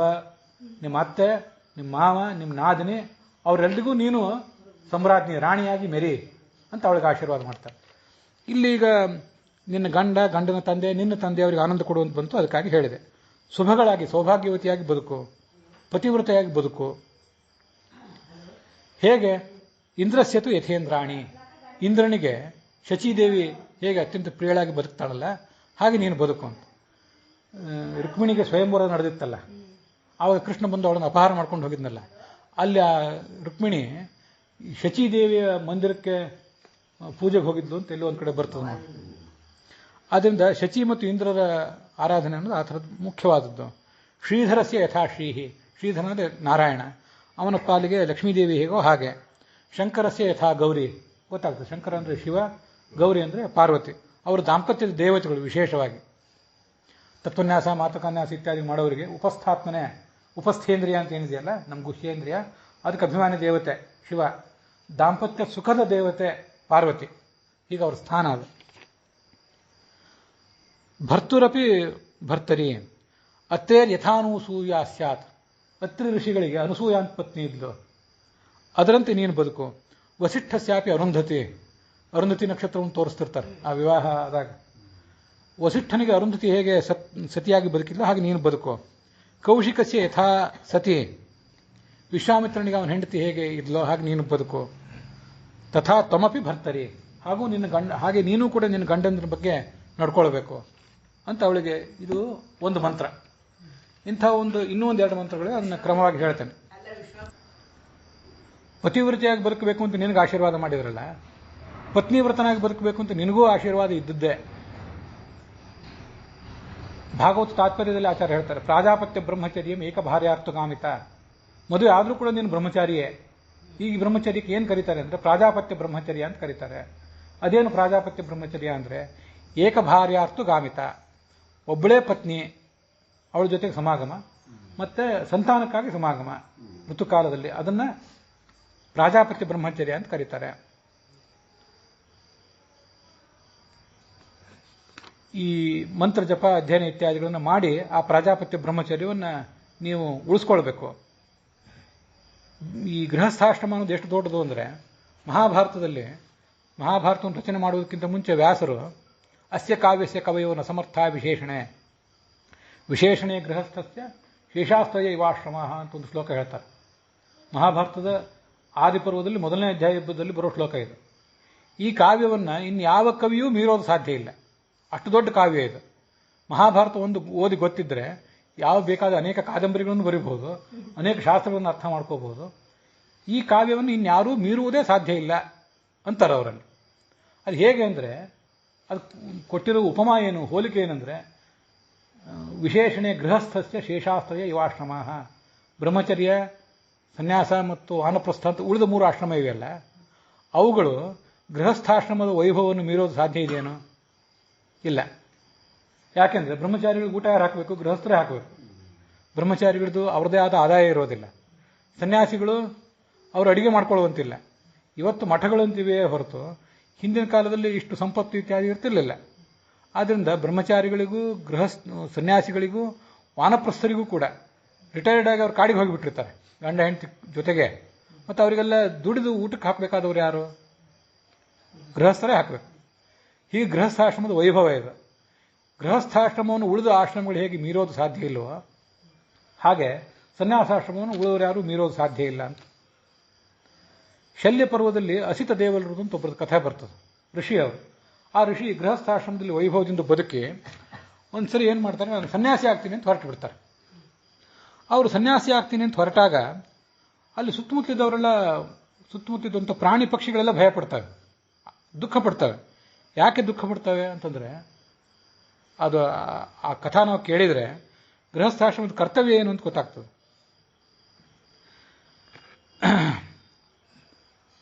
ನಾವು ನಿತ್ಯ ನೈವೇದ್ಯ ಮಾಡ್ತೇವೆ. ನೈವೇದ್ಯ ಮಾಡಿ ದೇವತೆಗಳಿಗೆ ನಿವೇದನೆ ಮಾಡ್ತೇವೆ. ಅನ್ನ ಎಲ್ಲ ಅಡಿಗೆ ಮಾಡಿ ದೇವತೆಗಳಿಗೆ ನಿವೇದನೆ ಮಾಡ್ತೇವೆ, ಹೌದಾ? ದೇವತೆಗಳಿಗೆ ನಿವೇದನೆ ಮಾಡಿದರೆ ದೇವತೆಗಳಿಗೆಲ್ಲ ಹೊಟ್ಟೆ ತುಂಬಿಸ್ತೀವಿ ನಾವು. ನಮ್ಮ ಅನ್ನವನ್ನೇನೋ ಅವ್ರು ಕಾಯ್ಕೊಂಡು ಕೂತಿರೋದಿಲ್ಲಲ್ಲ. ಆದರೆ ಬೃಹದಾರಣ್ಯಕ ಉಪನಿಷತ್ತಿನಲ್ಲಿ ವರ್ಣನೆ ಮಾಡ್ತಾರೆ, ನಿಮ್ಮೊಳಗೆ ಭಗವಂತ ಇರ್ತಾನೆ, ಇದು ನಿತ್ಯ ನಿಮ್ಗೆ ಗೊತ್ತಿರಬೇಕು. ಗೃಹಸ್ಥಾಂತರ್ಗತೋ ವಿಷ್ಣು ಯಜ್ಞೇ ದೇವಾಶ್ರಯೋ ಭವೇತ್. ನಿಮ್ಮೊಳಗೆ ನಿಂತು ಯಜ್ಞ ಮಾಡಿಸಿ ಆ ಮೂಲಕ ದೇವತೆಗಳಿಗೆ ಆಹುತಿ ಕೊಡಿಸ್ತಾನೆ ನಿಮ್ಮ ಕೈಯಿಂದ. ದೇವತೆಗಳಿಗೆ ಹೊಟ್ಟೆ ತುಂಬುತ್ತದೆ. ದೇವತೆಗಳು ಹೊಟ್ಟೆ ತುಂಬಿಸೋ ಕೆಲಸ ಯಾರ್ದು? ವಿಷ್ಣುವಿಂದು. ನೀವು ಅದಕ್ಕೆ ನಿಮಿತ್ತ. ಹಾಗೆ ಇದು ನೈವೇದ್ಯ ಆಯಿತು. ಬ್ರಹ್ಮಯಜ್ಞ ಮಾಡ್ತೀರಿ. ಬ್ರಹ್ಮಯಜ್ಞನೂ ಕೂಡ ಬ್ರಹ್ಮಚಾರ್ಯನೂ ಮಾಡಬೇಕು, ಗೃಹಸ್ಥ ಮಾಡಬೇಕು. ಬ್ರಹ್ಮಯಜ್ಞ ಅಂತಂದರೆ ಅಲ್ಲಿ ದೇವತೆಗಳಿಗೆ ತರ್ಪಣ, ಋಷಿಗಳಿಗೆ ತರ್ಪಣ, ಮತ್ತು ಪಿತೃಗಳಿಗೆ ತರ್ಪಣ ಅಂತ ಇರ್ತದೆ. ನೀರು ಬಿಡ್ತೇವೆ ಏಕಾದಶಿ ದಿವಸ, ಕೃಷ್ಣಾಷ್ಟಮಿ ಅದೆಲ್ಲ ಇರೋದಿಲ್ಲ. ಅಲ್ಲಿ ಸ್ವಾಧ್ಯಾಯ ಋಷಿ ಸಂಸ್ಮೃತ್ಯ ಋಷೀಣಾಂ ಆಶ್ರಯಶ್ಚ ಸಹ. ಅಲ್ಲಿ ನಮ್ಮ ವಂಶದ ಕಾಂಡ ಋಷಿಗಳು ಅಂತೆಲ್ಲ ಇರ್ತಾರಲ್ಲ, ಅವ್ರಿಗೆ ತರ್ಪಣ ಕೊಡ್ತೇವೆ. ಇನ್ನು ನೀವು ಬಿಟ್ಟ ತರ್ಪಣ ಅದು ಅವರಿಗೆಲ್ಲ ತೃಪ್ತಿ ಕೊಡ್ತದೆ. ತೃಪ್ತಿ ಕೊಡುವುದರಿಂದ ಅದಕ್ಕೆ ತರ್ಪಣ ಅಂತಾರೆ. ವಸ್ತುತಃ ನಾವು ಮಂತ್ರಗಳನ್ನು ಸರಿಯಾಗಿ ಬರದೇ ಇದ್ದವರು, ಕಾಲಾತೀತವಾಗಿ ಮಾಡಿ ಬೇಕಾಬಿಟ್ಟಿಯಾಗಿ ಮಾಡಿದವರು, ಆ ಋಷಿಗಳಿಗೆ ಏನು ತೃಪ್ತಿ ಕೊಟ್ಟೆವು? ನಮ್ಮೊಳಗೆ ನಿಂತು ಭಗವಂತ ಅವರಿಗೆ ನೀರು ಕೊಡ್ತಾನೆ, ಅದರಿಂದ ಅವ್ರಿಗೆ ತೃಪ್ತಿ ಆಗ್ತದೆ. ಮತ್ತೆ ಪಿತೃನಾಮ ಅನ್ನದಾನತಃ, ಪಿಂಡ ಪ್ರದಾನ ಮಾಡ್ತೇವಲ್ಲ ನಿತ್ಯ. ನಿತ್ಯ ಅಂದರೆ ಶ್ರಾದ್ದದಲ್ಲಿ ಮಾಡ್ತೇವೆ. ಮತ್ತೆ ಈ ನಿತ್ಯವೂ ಕೂಡ ಬ್ರಹ್ಮಯಜ್ಞದಲ್ಲಿ ಪಿತೃತರ್ಪಣ ಕೊಡ್ತೇವೆ. ಬಲಿಹರಣ ಮಾಡುವವರಿಗೆ ಗೊತ್ತಿರ್ತದೆ, ಅಲ್ಲೊಂದು ಪಿತೃತರ್ಪಣ ಇರ್ತದೆ ನಿತ್ಯ. ಜನವರಿ ಎಡಕ್ಕೆ ಮಾಡ್ಕೊಂಡು ಅಲ್ಲೊಂದು ನಿತ್ಯ ಒಂದು ಪಿತೃಗಳಿಗೆ ಒಂದು ತುತ್ತು ಕೊಟ್ಟೆ ಕೊಡ್ತೇವೆ. ಇದನ್ನೆಲ್ಲ ನಿಮ್ಮೊಳಗೆ ನಿಂತು ಭಗವಂತ ಮಾಡಿಸಿ ಆ ಪಿತೃದೇವತೆಗಳಿಗೆ ಹೊಟ್ಟೆ ತುಂಬಿಸ್ತಾನೆ. ಇದೆಲ್ಲ ಭಗವಂತ ನಿಮ್ಮೊಳಗೆ ನಿಂತು ಮಾಡ್ತಾನೆ, ನೀವು ಅದಕ್ಕೆ ನಿಮಿತ್ತ ಆಗಿದ್ದೀರಿ, ಅದಕ್ಕೊಂದು ಆ ಭಗವಂತನ ಸನ್ನಿಧಾನಕ್ಕೆ ಪಾತ್ರರಾಗಿದ್ದೀರಿ ನೀವು ಅಂತ ಅನ್ನೋದನ್ನ ಅಲ್ಲಿ ತಿಳ್ಕೊಳ್ಬೇಕು. ಇಷ್ಟೆಲ್ಲ ಆದಮೇಲೆ ಬಲಿಹರಣ ಅಂತ ಒಂದು ಮಾಡಿ, ಮನೆಯೊಳಗೆ ಬಲಿಹರಣ ಅಂತ ಮಾಡಿ ಒಂದಿಷ್ಟು ಅನ್ನ ತೊಗೊಂಡು ಹೊರಗೆ ಚೆಲ್ಲಿ ಬರ್ತೇವೆ. ಚೆಲ್ಲಿ ಅದನ್ನೊಂದೆಲ್ಲೋ ಎತ್ತರದ ಜಾಗದಲ್ಲಿ ಚೆಲ್ಲಿ, ಯಾವುದು ಪ್ರಾಣಿಗಳು ಪಕ್ಷಿಗಳು ಅದನ್ನು ತಿನ್ನಲಿ ಅಂತ ಅದನ್ನು ಚೆಲ್ಲಿ ಕಾಲು ತೊಳ್ಕೊಂಡು ಒಳಗೆ ಬರ್ತೇವೆ. ಹೀಗೆ ಆ ಪ್ರಾಣಿಗಳಿಗೆಲ್ಲ ಹಾಕೋದು ನಿಮ್ಮ ಕರ್ತವ್ಯ. ಇದು ನಮ್ಮ ಪ್ರಾಚೀನ ಕಾಲದಲ್ಲಿ ಇಷ್ಟೆಲ್ಲ ಮಾಡಿ ತಾನು ಊಟ ಮಾಡುವುದಕ್ಕಿಂತ ಮುಂಚೆ ಮನೆಗಳಲ್ಲಿ ವಯಸ್ಸಾದವರು, ಗರ್ಭಿಣಿಯರು ಅವರೆಲ್ಲರಿಗೂ ಊಟ ಮಾಡಿಸಿ ಕೊನೆಗೆ ತಾನು ಊಟ ಮಾಡ್ತಿದ್ದ ಗೃಹಸ್ಥ. ನಮ್ಮ ಅನೇಕ ಹಳ್ಳಿಗಳಲ್ಲಿ, ಬಹಳ ಹಳ್ಳಿ, ದೊಡ್ಡ ದೊಡ್ಡ ಹಳ್ಳಿ, ಸಣ್ಣ ಹಳ್ಳಿ ಅಲ್ಲದೆ ಹೋದ್ರೂ ಕೆಲವು ಊರುಗಳಲ್ಲಿ ಒಂದು ಪದ್ಧತಿ ಇರ್ತಿತ್ತು. ಮಧ್ಯಾಹ್ನ 2 ಗಂಟೆಗೆ 3 ಗಂಟೆಗೆ ಊಟ ಮಾಡ್ತಿದ್ರು ಗೃಹಸ್ಥರು. ಯಾಕೆಂದ್ರೆ ಕೆಲವರು ಉದ್ಯೋಗ ನಿಮಿತ್ತ ಅಲ್ಲಿ ಹೋಗೋರು ಅಲ್ಲಿಗೆ ಬಂದು ಯಾರಿಗೂ ಮೊದಲೇ ತಿಳಿಸ್ಬೇಕಾದ ಅಗತ್ಯ ಇಲ್ಲ. ನಿಮ್ಮನೆಗೆ ನಾನು ನಾಳೆ ಬರೋನಿದ್ದೇನೆ ಅಂತ ಫೋನ್ ಮೂಲಕ ಯಾರಿಗೂ ಹೇಳಬೇಕಾದ ಅಗತ್ಯ ಇಲ್ಲ. ಆ ಸೌಕರ್ಯವೂ ಇರಲಿಲ್ಲ. ಯಾರು ಬರ್ತಾರೆ ಅಂತ ಇವರಿಗೂ ನಿಶ್ಚಿತ. ಯಾರಿಗ ಇಂಥ ಊರಿಗೆ ಹೋದ್ರೆ ಯಾರು ಒಬ್ರು ಊಟಕ್ಕೆ ಹಾಕೋರು ನಮ್ಗೆ ಇರ್ತಾರೆ ಅಂತ ಅವರಿಗೂ ನಿಶ್ಚಿತ. 3 ಗಂಟೆ ಒಬ್ರು ಯಾರು ಸುಬ್ಬರಾಯರು ಅಂತ ಇದ್ರಂತೆ, ಅವರಿಗೆ 3 ಗಂಟೆ ಸುಬ್ಬರಾಯರು ಅಂತಲೇ ಹೆಸರಾಗಿಬಿಟ್ಟಿತ್ತು. ನಿತ್ಯ ಮಧ್ಯಾಹ್ನ 3 ಗಂಟೆ ತನಕ ಕಾಯ್ದು ಆಮೇಲೆ ಊಟ ಮಾಡೋರು. ಇಂಥವನ್ನೆಲ್ಲ ಇಟ್ಕೊಂಡಿದ್ರು. ಪ್ರಾಣಿ ಪಕ್ಷಿಗಳಿಗೆಲ್ಲ ಹಾಕ್ತಿದ್ರು. ಇವನೊಬ್ಬ ಅಸಿತ ದೇವಲ ಅನ್ನೋನೊಬ್ಬ ಹೀಗೆ ಮದುವೆ ಮಾಡ್ಕೊ ನಿನ್ನ ಗೃಹಸ್ಥಾಶ್ರಮ ಬಿಟ್ಟು ನಾನು ಸನ್ಯಾಸ ಸ್ವೀಕಾರ ಮಾಡ್ತೀನಿ ಅಂತ ಹೊರಟಾಗ ಅವರಿಗೆ ಭಯ ಆಯ್ತಂತೆ, ಪ್ರಾಣಿಗಳಿಗೆ ಪಕ್ಷಿಗಳಿಗೆಲ್ಲ. ಸನ್ಯಾಸ ಕೃತ ಬುದ್ಧಿಂ ತಂ ತಥೋ ದೃಷ್ಟ್ವಾ ಮಹಾತಪಾಹ ತಥೋ ದೃಷ್ಟ್ವಾ ಪ್ರರುದುಹು ಭೂತಾನಿ ಪಿತೃಭಿಸ್ ಸಹ. ಪಿತೃದೇವತೆಗಳು ಭಯಪಟ್ಟರು. ನಾಳೆ ನಮ್ಗೆ ಊಟಕ್ಕೆ ಹಾಕೋರು ಯಾರು ಇವನು ಇಷ್ಟು ಸನ್ಯಾಸ ತಗೊಂಡ್ರೆ? ಗೃಹಸ್ಥ ಆದರೆ ಮಾಡ್ತಾನೆ ಎಲ್ಲಾನು, ಇವನೇ ಸನ್ಯಾಸಿ ಆದರೆ ಇವನಿಗೆ ಯಾರು ಊಟಕ್ಕೆ ಹಾಕಬೇಕು. ಮತ್ತು ಇವನಿದ್ದೆಲ್ಲ ಬಿಟ್ಟು ಹೋದ್ರೆ ನಮ್ಗೆ ಯಾರು ಊಟಕ್ಕೆ ಹಾಕೋರು? ಕಹ ಅಸ್ಮಾನ್ ಸಂವಿಭಜಿಷ್ಯತೆ, ನಮಗೆಲ್ಲ ಊಟಕ್ಕೆ ಹಾಕೋರು ಯಾರು ಅಂತ ಅವ್ರು ಭಯಪಟ್ಟರಂತೆ. ಇಷ್ಟು ಆ ಸನ್ಯಾಸಕ್ಕೊಂದು ಮಹತ್ವ ಇದೆ. ಋಷಿ ಆದ್ರಿಂದ ಆ ಋಷಿ ಕೊಟ್ಟ ನೈವೇದ್ಯ ಅದೆಲ್ಲ ಅವ್ರಿಗೆ ತಲುಪ್ತಿತ್ತು, ಸಂತೋಷಪಟ್ಟು. ನಮ್ಮಂಥವ್ರು ಕೊಟ್ಟದ್ದಕ್ಕೂ ಅರ್ಥ ಇಲ್ಲ, ಬಿಟ್ಟಿದ್ದಕ್ಕೂ ಅರ್ಥ ಇಲ್ಲ ಅಂತ ಆಗಿಬಿಡ್ತದೆ ನಮ್ಮಂಥವ್ರು ಮಾಡುವ ನಾಟಕಗಳಿಗೆ. ಆದರೆ ಇದಕ್ಕೊಂದಿಷ್ಟು ಅರ್ಥ ಇದೆ ಅಂತ ಗೊತ್ತಿಲ್ಲ. ಅದಕ್ಕಾಗಿ ಇವತ್ತು ರಾಜಸ್ಥಾನ ಮತ್ತು ಗುಜರಾತ್ ಅಂತ ಕಡೆ ಮನೆ ಎತ್ತರದ ಮೇಲೆ ಒಂದು ಕಡೆ ಹೋಗಿ ಒಂದಿಷ್ಟು ನೀರಿಗೆ ಅಂತ ಒಂದು ಪಾತ್ರೆ ಇಟ್ಟು ಬರ್ತಾರೆ. ಪಾರಿವಾಳ ಮೊದಲಾದ ಪ್ರಾಣಿಗಳಿಗೆ ಒಂದಿಷ್ಟು ನೀರು ಇಡ್ತಾರೆ. ಆಮೇಲೆ ಕೆಲವು ಕಡೆ ಅದಕ್ಕೆ ಸಹಸ್ರಾರು ಸಂಖ್ಯೆಯಲ್ಲಿ ಪಾರಿವಾಳಗಳೆಲ್ಲ ಬಂದಾಗ ಅವಕ್ಕೆ ಬೇರೆ ಬೇರೆ ಆಹಾರ ಎಲ್ಲ ಹಾಕಿ ಬರ್ತಾರೆ. ಅವು ಎಲ್ಲಿರ್ತಾವೋ ಅಲ್ಲಿ ಹಾಕಿ ಬರೋದನ್ನು ರೂಢಿ ಮಾಡ್ಕೊಂಡಿರ್ತಾರೆ. ನಿಮ್ಮನ್ನು ನಂಬುತ್ತಾವೆ, ಅವು ಕೊಟ್ಟು ಬರ್ತವೆ. ಅನೇಕ ಜನ ಸ್ವಾಮಿಗಳು ಕೂಡ ತಾವು ಭಿಕ್ಷೆ ಕೊಡೋದಕ್ಕಿಂತ ಮುಂಚೆ ಆ ಸರೋವರದಲ್ಲೆಲ್ಲ ಓಡಾಡಿ, ಪರ್ಯಾಯಸ್ಥ ಸ್ವಾಮಿಗಳು, ನಮ್ಮ ಗುರುಗಳು ಅದನ್ನು ಮಾಡಿದ್ದನ್ನು ನಾನು ನೋಡಿದ್ದೇನೆ. ಆನೆಗೆ ಆಹಾರ ಕೊಟ್ಟು, ಗೋವುಗಳಿಗೆ ಆಹಾರ ಕೊಟ್ಟು, ಪಾರಿವಾಳಿಗೆ ಆಹಾರ ಕೊಟ್ಟು ಇದನ್ನೆಲ್ಲ ಮಾಡಿ ಅದನ್ನವ್ರು ಮಾಡ್ಬೇಕಂತ ಕಡ್ಡಾಯ ಏನಲ್ಲ, ಅದೊಂದು ಭೂತದಯ. ನೀವು ಇದನ್ನೆಲ್ಲ ಬಿಟ್ಟು ಸನ್ಯಾಸ ಸ್ವೀಕಾರ ಮಾಡ್ತೀರಿ ಅಂತಂದ್ರೆ ಇವು ಭಯ ಪಡ್ತಾವೆ. ಅವ್ರು ಸನ್ಯಾಸಿ ಆಗಿಯೂ ಅದನ್ನು ಮಾಡಿದ್ರು, ಅದು ವಿಷಯ ಬೇರೆ. ಇವನು ಗೃಹಸ್ಥನಾಗಿ ಮಾಡಬೇಕಾದ ಇವನು ಕರ್ತವ್ಯ. ಇವನು ಮಾಡದೆ ಹೋದರೆ ನಮ್ಗೆ ಹೊಟ್ಟೆಗೆ ಹಾಕೋರು ಯಾರು ಅಂತ ಅವ್ರು ಚಿಂತೆ ಮಾಡಿದ್ವಂತೆ. ಇಷ್ಟು ನಿಮ್ಮ ಗೃಹಸ್ಥಾಶ್ರಮದ ಮೇಲೆ ಸಮಾಜದ ಅವಲಂಬನೆ ಇರ್ತದೆ, ಅದು ನಿಮ್ಗೆ ಗೊತ್ತಿರಲಿ. ನೀವೇ ಸಮಾಜವನ್ನು ಅವಲಂಬಿಸಿ ಸಮಾಜವನ್ನು ಪೀಡಿಸಬೇಡ್ರಿ. ಸಮಾಜಕ್ಕೆ ನಿಮಗೇನು ಸಾಧ್ಯವೋ ಅದನ್ನು ಮಾಡ್ರಿ. ಅದು ಆ ಮಹಾಭಾರತದಲ್ಲಿ ಬರುವಂಥ ಒಂದು ಕರ್ತವ್ಯ. ಗೃಹಾಶ್ರಮ ಕಿಮ್ನ ಕರೋತ್ಯವದ್ಯಂ. ಗೃಹಸ್ಥಾಶ್ರಮ ನಮಗೆ ಓದ್ಲಿಕ್ಕೆ ಪುರುಸೋತ್ ಸಿಗೋದಿಲ್ಲ, ಪ್ರವಚನ ಕೇಳಲಿಕ್ಕೆ ಪುರುಸೋತ್ ಸಿಗೋದಿಲ್ಲ, ಸಂಧ್ಯಾ ವಂದನೆ ಇತ್ಯಾದಿ ಧರ್ಮ ಕಾರ್ಯಗಳಿಗೆ ಪುರುಸೋತ್ ಸಿಗೋದಿಲ್ಲ ಅಂತ ಗೋಳಾಡಬೇಡ್ರಿ. ನಿಮಗೆ ಎಷ್ಟು ಈಗಿನ ಈ ಕಾಲವೂ ಅಷ್ಟು ಉಚಿತವಾದ ಕಾಲ ಅಲ್ಲ ಇದು. ಅನೇಕ ಥರದ ಸಮಸ್ಯೆಗಳಿರುವಂಥ ಕಾಲ. ಮನುಷ್ಯನ ಜೀವನ ಅಷ್ಟು ಸುಲಭವಾಗಿ ನಡೀತಿಲ್ಲ. ಈಗ ಹಿಂದೆ ನಡೆದಷ್ಟು ಸುಲಭವಾಗಿ ನಡೀತಿಲ್ಲ. ಅದೆಲ್ಲ ವಿಷಯ ಸರಿ, ಆದರೂ ಗೃಹಸ್ಥಾಶ್ರಮ ಅನ್ನೋದು ಯಾವತ್ತೂ ಮಾರಕ ಅಲ್ಲ. ಪರಗತಿಯನ್ನು ಪಡಿಬೇಕು, ಸದ್ಗತಿಯನ್ನು ಪಡಿಬೇಕು ಅಂದರೆ ಸನ್ಯಾಸಿನೇ ಆಗಬೇಕಾದಿಲ್ಲ. ಗೃಹಸ್ಥಾಶ್ರಮಿ ಆಗಿಯೂ ಕೂಡ ಸದ್ಗತಿಯನ್ನು ಪಡಿಬಹುದು ಅನ್ನೋದನ್ನು ಭಾಗವತದಲ್ಲಿ ಆ ಪ್ರಿಯವ್ರತ ಮಹಾರಾಜನಿಗೆ ಚತುರ್ಮುಖ ಬ್ರಹ್ಮದೇವ ಉಪದೇಶ ಮಾಡ್ತಾನೆ. ಅಲ್ಲಿದು ಒಂದು ಮಾತಿದು. ಗೃಹಸ್ಥಾಶ್ರಮ ಅಂದರೆ ಅದೇನು ಸಾಮಾನ್ಯ ಅಲ್ಲ. ಸ್ವರ್ಗಕ್ಕೆ ಕಿಚ್ಚು ಹಚ್ಚೆಂದ ಸರ್ವಜ್ಞ ಅಂತ ನೀವು ಕೇಳಿರ್ತೀರಿ. ಅದು ಮೂಲತಃ ಇರೋದು ಎಲ್ಲಿ ಅಂದರೆ ಸ್ವರ್ಗೋ ಗೃಹಸ್ಥಾಶ್ರಮ ಅಂತ ಒಂದು ಮಾತು. ಗೃಹಸ್ಥಾಶ್ರಮ ಅಂದರೆ ಅದು ಸ್ವರ್ಗ ಅಂತ. ಅದು ಹೇಗೆ ಸ್ವರ್ಗ ಅಂದರೆ ಸಾನಂದಂ ಸದನಂ, ನಿತ್ಯ ಮನೆಯಲ್ಲಿ ಆನಂದ, ಎಲ್ಲ ಕಡೆ ಆನಂದವೇ ತುಂಬಿದೆ, ಯಾರೂ ದುಃಖಿಗಳಾಗಿಲ್ಲ. ಸುತಾಶ್ಚ ಸುಧೀಯ, ಮಕ್ಕಳು ಹುಟ್ಟಿದ್ದಾರೆ, ಎಲ್ಲರೂ ವಿವೇಕಿಗಳಾಗಿದ್ದಾರೆ, ನನ್ನ ಮಾತು ಕೇಳ್ಕೊಂಡಿದ್ದಾರೆ, ಮುಖ್ಯವಾಗಿ ನನ್ನ ಜೊತೆನೇ ಇದ್ದಾರೆ. ನಮ್ಮ ಜೊತೆ ಇರೋದು ಒಂದು ಮಹತ್ವದ್ದೇ. ಸುತಾಶ್ಚ ಸುಧೀಯ ಕಾಂತಾನು ದುರ್ಭಾಷಿಣಿ. ನಿಮ್ಮ ಹೆಂಡತಿ ಅಡಿಗಡಿಗೂ ಕೋಪ ಮಾಡಿಕೊಂಡು ನಿಮ್ಮ ಹತ್ರ ಕೆಂಗಣ್ಣು ಬೀರುವವಳಲ್ಲ. ಪ್ರೀತಿಯಿಂದ ಮಾತಾಡ್ತಾಳೆ. ಸನ್ಮಿತ್ರಂ, ಒಳ್ಳೆ ಮಿತ್ರರಿದ್ದಾರೆ. ಸುಧನಂ, ನಮಗೆ ಬೇಕಾಷ್ಟು ವೆಚ್ಚಕ್ಕೆ ತಕ್ಕಷ್ಟು ಹೊನ್ನಿದೆ.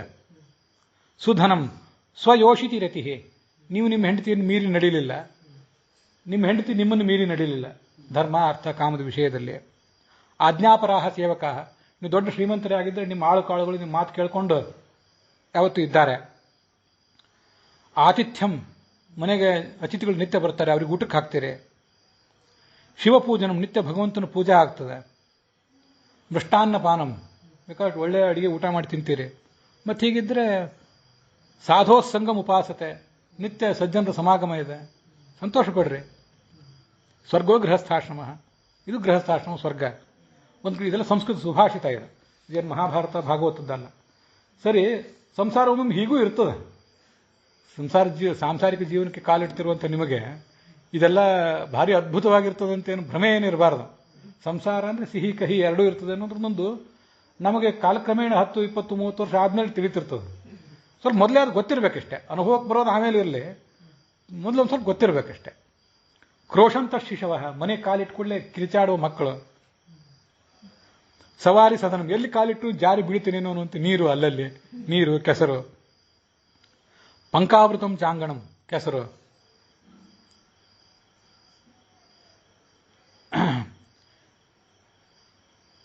ಶಯ್ಯಾಚ ದಂಶವತಿ, ಹೋಗಿ ಮಲ್ಕೊಳ್ಳೋಣ ಒಂದೆರಡು ನಿಮಿಷ ಅಂತ ಎಲ್ಲಾರು ಮಲ್ಕೊಳ್ಳಿಕ್ಕೆ ಹೋದ್ರೆ ಅಲ್ಲಿ ತಗಣಿಗಳು, ಮತ್ತೊಂದು ಕಡೆಯಲ್ಲಿ ಸೊಳ್ಳೆಗಳು ಸರಿಯೇ. ರೂಕ್ಷಮಶನಂ, ಊಟ ಮಾಡ್ಲಿಕ್ಕೆ ಕೂತ್ರೆ ಒಣ ಊಟ, ತುಪ್ಪ ಇಲ್ಲ, ಎಣ್ಣೆ ಇಲ್ಲ, ಹಾಲು ಮೊಸರು ಇಲ್ಲದೆ ಹೋದ್ರೆ ಒಣ ಊಟ. ವೃಕ್ಷ ಅಶನ.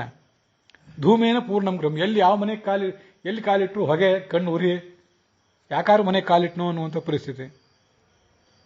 ಭಾರ್ಯ ನಿಷ್ಠುರ ಭಾಷಿಣಿ, ಏನು ಕೇಳಿದ್ರು ನಿಷ್ಠುರವಾಗಿ ಬೆಂಕಿ ಉಂಡೆ ಅಂತ ಮಾತುಗಳನ್ನು ಹೊರಸೂಸುವಂಥ ಹೆಂಡತಿ. ಪ್ರಭುರಪಿ ಕ್ರೋಧೇನ ಪೂರ್ಣ ಸದಾ, ನಿಮ್ಮ ಮೇಲೊಬ್ರು ಯಾರೋ ಇದ್ದಾರೆ, ನಿಮ್ಮ ಬಾಸೋ ಮತ್ತೆ ಯಾರೋ ಇದ್ದಾರೆ, ಅವ್ರು ಯಾವಾಗಲೂ ನಿಮ್ಮನ್ನು ಬೈತಾನೆ ಇರ್ತಾರೆ. ಅಥವಾ ನಿಮ್ಮ ತಂದೆಯೋ ನಿಮ್ಮ ಮಾವನೋ ನಿಮ್ಮನ್ನು ನಿತ್ಯ ಬೈತಾನೆ ಇರುವಂಥವ್ರು.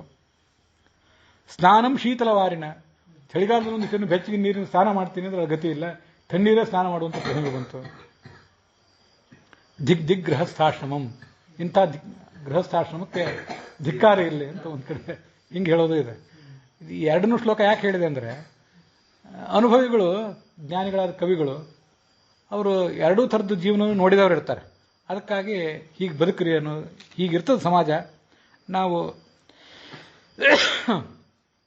ಆ ಥರ ಸಿಹಿ ಕಹಿ ಎರಡನ್ನೂ ನಿರೀಕ್ಷೆ ಮಾಡ್ಕೊಂಡು ಬದುಕಬೇಕು ಅಂತ ಅದನ್ನು ಹೇಳಿದೆ ಅಷ್ಟೆ.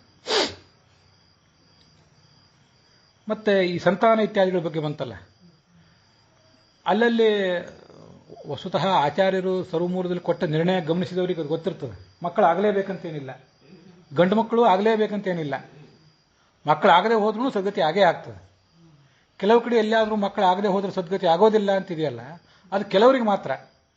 ಶಾಸ್ತ್ರ ಹೇಗಿರ್ತದಂದ್ರೆ, ಶಾಸ್ತ್ರದ ಶೈಲಿ ಅದು ನೋಟಿಸ್ ಬೋರ್ಡ್ ಮೇಲೆ ಬರೆದಂತೆ ಈ ಸೋಪಿಗೆ 5 ರೂಪಾಯಿ, ಈ ಸೋಪಿಗೆ 10 ರೂಪಾಯಿ ಅಂತ ಸ್ಪಷ್ಟವಾಗಿ ಎಲ್ಲೂ ಇರೋದಿಲ್ಲ. ನೀವು ಅಂಗಡಿಗೆ ಹೋದರೆ ಆ ಸಾಮಾನಿನ ಬೆಲೆ ಎಷ್ಟು ಅಂತ ಸ್ಪಷ್ಟವಾಗಿ ಕೊಟ್ಟಿರ್ತಾರೆ. ಹಾಗೆ ಶಾಸ್ತ್ರ ಸ್ಪಷ್ಟವಾಗಿ ಏನನ್ನೂ ಹೇಳಲ್ಲ. ಅದೇನು ಮಾಡ್ತದಂದ್ರೆ, ಯಾರೋ ಒಬ್ಬ ಪರ್ಟಿಕ್ಯುಲರ್ ವ್ಯಕ್ತಿಗೆ ಸಂಬಂಧಪಟ್ಟ ಧರ್ಮವನ್ನು ಜನರಲೈಸ್ ಮಾಡಿಬಿಡ್ತದೆ. ಅದನ್ನ ತಿಳ್ಕೊಂಡವ್ರು ನಮ್ಗೆಲ್ರಿಗೂ ಇದನ್ನು ತಿಳ್ಕೊಂಡ್ಬಿಡ್ತಾರೆ ಜನ. ಹಾಗಿರಲ್ಲ, ಅದು ಅವನಿಗೊಬ್ಬನಿಗೆ ಮಾತ್ರ ಸಂಬಂಧಪಟ್ಟದ್ದಾಗಿರ್ತದೆ, ನೋಡಿ ತಿಳ್ಕೊಬೇಕಾಗ್ತದೆ. ಇನ್ನು ಕೆಲವು ಕಡೆ ಎಲ್ರಿಗೂ ಸಂಬಂಧಪಟ್ಟ ಧರ್ಮ ಇರ್ತದೆ, ಅದನ್ನು ಹೇಳೋದಿಲ್ಲ. ಇವನು ಯಾವನೊಬ್ಬ ನನಗೆ ಮಾತ್ರ ಸಂಬಂಧಪಟ್ಟದ್ದು ಅಂತ ತಿಳ್ಕೊಂಡು ಇವನು ತಿಳ್ಕೊತಾನೆ, ಹಾಗೆ ಉಪದೇಶ ಮಾಡ್ತಾನೆ. ಆದ್ದರಿಂದ ಧರ್ಮ ಅನ್ನೋದು ಒಟ್ಟಾರೆ ಸಾಮೂಹಿಕ ಧರ್ಮ ಯಾವುದು, ವೈಯಕ್ತಿಕ ಧರ್ಮ ಯಾವುದು ಅನ್ನೋದು ತುಂಬ ಕಾಮನ್ ಸೆನ್ಸಿನ ಮೂಲಕ ತಿಳ್ಕೋಬೇಕಾಗ್ತದೆ. ಸಂತಾನ ಆಗದೇ ಇದ್ರೆ ಸದ್ಗತಿ ಇಲ್ಲ ಅನ್ನುವುದು ಅಂಥದೇ ಒಂದು ಮಾತು. ಸಂತಾನ ಆಗದೆ ಹೋದರೂ ಸದ್ಗತಿ ಖಂಡಿತ ಆಗ್ತದೆ. ದತ್ತು ತಗೊಳ್ಳೋದಾದ್ರೂ ತಗೊಳ್ಬಹುದು, ತಗೊಳ್ಳೇಬೇಕಂತೇನಿಲ್ಲ, ಸದ್ಗತಿ ಆಗ್ತದೆ. ಮುಖ್ಯವಾಗಿ ಸದ್ಗತಿ ಆಗೋದು ನಾವು ಮಾಡುವ ಧರ್ಮ ಕರ್ಮ ಜ್ಞಾನದಿಂದ. ಹೀಗಿದ್ದಾಗ ಗಂಡು ಮಕ್ಕಳು ಆಗದೆ ಹೋದ್ರಂತೂ ಸದ್ಗತಿ ಇಲ್ಲ ಅಂತ ನಾವು ಕೊರಗೋದಕ್ಕೆ ಯಾವ ಅರ್ಥವೂ ಇಲ್ಲ. ಪಾಶ್ಚಾತ್ಯ ಸಮಾಜಗಳಲ್ಲಿ ಗಂಡು ಮಕ್ಕಳು ಭ್ರಮೆಯನ್ನು ಬಿಟ್ಟು ಬಹಳ ದಿವಸ ಆಗಿದೆ ಅವರು. ನಮಗೆ ಮಾತ್ರ ಇನ್ನೂ ಬುದ್ಧಿ ಬಂದಿಲ್ಲ. ಸುಮ್ಮನೆ ಶಾಸ್ತ್ರ ಹೇಳ್ತೀವಿ, ಪರಂಪರೆ ಹೇಳ್ತೀವಿ, ನಮ್ಮ ದೇಶ ಸಂಸ್ಕೃತಿ, ನಮ್ಮ ಧರ್ಮ ಸನಾತನ ಧರ್ಮ ಅಂತ ಹೇಳ್ಕೊತೇವೆ ಹೊರತು ಗಂಡು ಮಕ್ಕಳಿನ ಮೋಹ ಅದು ಹೋಗಲಿಲ್ಲ. ಇನ್ನು ದಾಂಪತ್ಯದಲ್ಲಿ ಕಾಲಿಡೋರಿಗೆ ಆರಂಭದಲ್ಲೇ ಅದು ಗೊತ್ತಿರಬೇಕು.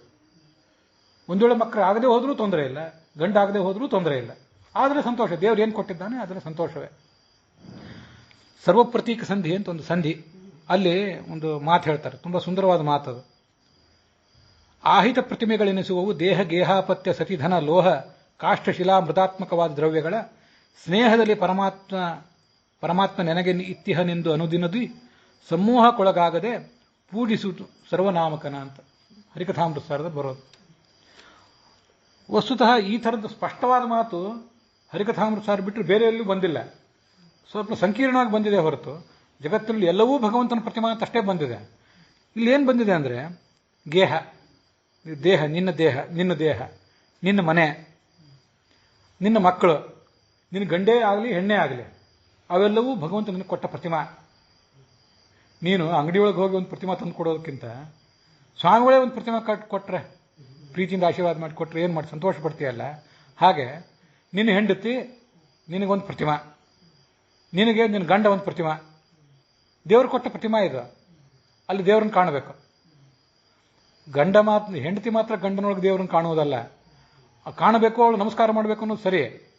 ಇವನು ವಯಸ್ಸಿನಿಂದ ಜ್ಯೇಷ್ಠ ಆದ್ದರಿಂದ ಇವನು ನಮಸ್ಕಾರ ಮಾಡಬಾರ್ದು ಅನ್ನೋದು ಸರಿ. ಆದರೆ ಅಲ್ಲಿ ದೇವ್ರನ್ನ ಕಾಣಬೇಕಲ್ಲ.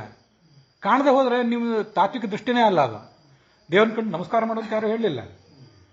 ಶಿಷ್ಯ ಗುರುವಿನಲ್ಲಿ ದೇವ್ರನ್ನ ಕಂಡು ನಮಸ್ಕಾರ ಮಾಡಬೇಕು. ಗುರುವು ಶಿಷ್ಯನಲ್ಲಿ ದೇವ್ರನ್ನ ಕಾಣಬೇಕು. ಅಲ್ಲಿ ದೇವ್ರು ಇರ್ತಾನೆ ತಿಳಿಬೇಕಲ್ಲ. ತಿಳಿದೇ ಹೋದರೆ ದೇವ್ರ ಪೂಜೆ ಮಾಡಿ ಏನು ಉಪಯೋಗ? ಅಹಂ ಹಿ ಸರ್ವಭೂತೇಷು ಭೂತಾತ್ಮ ಅವಸ್ಥಿತ ಸದಾ ಮಾಂ ಅನಾದೃತ್ಯತಂ ಮರ್ತ್ಯ ಕುರುತೆ ಅರ್ಚಾ ವಿಡಂಬನಂ ಅಂತ ಒಂದು ಕಡೆ ಭಾಗವತ. ನಾನು ಎಲ್ಲ ಕಡೆ ಇದ್ದೇನೆ, ಹೆಂಡತಿ, ಗಂಡ, ಮಕ್ಕಳು, ಜಡ, ಚೇತನ ಎಲ್ಲ ಕಡೆ ಇದ್ದೇನೆ. ಅಲ್ಲಿ ನನ್ನನ್ನು ಕಾಣಬೇಕು. ನೀವು ದೇವಾಲಯದೊಳಗೆ ಮಾತ್ರ, ವಿಗ್ರಹದೊಳಗೆ ಮಾತ್ರ ನಾನು ಕಾಣುವ ಪ್ರಯತ್ನ ಮಾಡ್ತಿರಲ್ಲ. ಎಲ್ಲಿ ಯಾವ ದೇವರಿದ್ದಾನೆ, ಎಲ್ಲಿ ಯಾವ ವಿಗ್ರಹ ಇದೆ ಅಂತ ಕೋಲಾಹಲ ಮಾಡ್ತಿರಲ್ಲ. ಯಾಕೆ ಮಾಡ್ತಿರಿದ್ನೆಲ್ಲ? ಎಲ್ಲ ಕಡೆ ಇರುವ ನನ್ನನ್ನು ಪೂಜೆ ಮಾಡೋದನ್ನು ಬಿಟ್ಟು ಕುರುತೆ ಅರ್ಚಾ ವಿಡಂಬನು, ಮೂರ್ತಿ ಪೂಜೆ ನಾಟಕ ಮಾಡ್ತಿದ್ದೀರಲ್ಲ. ಮೂರ್ತಿ ಪೂಜೆ ಮಾಡುವ ಹಂಗೆ ಇದೆಲ್ಲ ಕೇಳಿ, ಹಂಗಾರೆ ನಾವು ಮೂರ್ತಿ ಪೂಜೆ ಮಾಡಬೇಕಾಗಿಲ್ಲ, ಅದೆಲ್ಲ ಮೂಢನಂಬಿಕೆ ಅಂತ ಯಾರು ಆತುರದ ನಿರ್ಣಯ ತಗೋಬೇಕಾಗಿಲ್ಲ. ಮೂರ್ತಿ ಪೂಜೆ ಬೇಕೇ ಬೇಕು. ಆರಂಭದ ಹಂತದಲ್ಲಿ ಮೂರ್ತಿ ಪೂಜಾ ಸಾಧಕನಿಗೆ ಬೇಕು. ಆದರೆ ಮೂರ್ತಿ ಪೂಜೆ ಮಾಡುವವನು ನಮ್ಮ ಸುತ್ತಮುತ್ತಲಿನ ಎಲ್ಲ ಸಂಗತಿಗಳಲ್ಲೂ ಕೂಡ, ನಮ್ಮ ಹೆಂಡತಿ, ನಮ್ಮ ಮಕ್ಕಳು, ಎಲ್ಲ ಕಡೆನೂ ಕೂಡ, ಅಲ್ಲೆಲ್ಲ ಕಡೆನೂ ಭಗವಂತ ಇದ್ದೇ ಇದ್ದಾನೆ ಅನ್ನುವ ಎಚ್ಚರ ಅವನಿಗಿರಬೇಕು. ಹಾಗಿದ್ದ ಮೇಲೆ ಅವನು ಹೆಂಡತಿಯಲ್ಲೂ ದೇವ್ರನ್ನ ಕಾಣ್ತಾನೆ, ಮತ್ತೆ ಮಕ್ಕಳಲ್ಲೂ ದೇವ್ರನ್ನ ಕಾಣ್ತಾನೆ. ಅದು ಹೆಣ್ಣೆ ಆಗಲಿ ಗಂಡೇ ಆಗಲಿ ಭಗವಂತ ನನಗೆ ಕೊಟ್ಟ ಪ್ರತಿಮಾ ಅದು ಅಂತ ಒಂದು ಸಂತೋಷ ಪಡಬೇಕು. ಮತ್ತೆ ಅಲ್ಲಿ ಐತರೇಯ ಉಪನಿಷತ್ನಲ್ಲಿ ಒಂದು ಮಾತು ಹೇಳ್ತಾರೆ. ಇನ್ನು ನಾವೆಲ್ಲ ಒಂದು ಕಾಲ ಆದ್ಮೇಲೆ ಹೋಗ್ತೇವೆ. ಹೋದಾಗಲೂ ಕೂಡ ನಾವು ಇಲ್ಲಿದ್ದಾಗ ಸಾರ್ಥಕವಾಗಿ ಬದುಕಿದ್ರೆ, ನಾವು ಹೋದರೂ ಕೂಡ ನಮ್ಮ ಮಕ್ಕಳು ಮಾಡಿದ ಒಂದು ಪುಣ್ಯದ ಅಂಶ ನಮಗೆ ಬರ್ತದಂತೆ. ಅದು ಹೇಗೆಂದರೆ, ಈ ನಾವು ಮಕ್ಕಳಾಡಿಸುವಾಗ ಮಡದಿಯೊಡನಿರುವಾಗ ಅಂತ ದಾಸರ ಪದಗಳಲ್ಲಿ ಬರ್ತದಲ್ಲ, ಹಾಗೆ ಆ ಉಪನಿಷತ್ತಿನ ಭಾಷ್ಯದಲ್ಲಿ ಹೇಳ್ತಾರೆ, ನೀವು ಮಕ್ಕಳನ್ನ ಲಾಲಿಸುವಾಗ ಭಗವಂತನ ಲಾಲಿಸ್ತಿದ್ದೀನಿ ಅಂತ ತಿಳ್ಕೊಳ್ರಿ.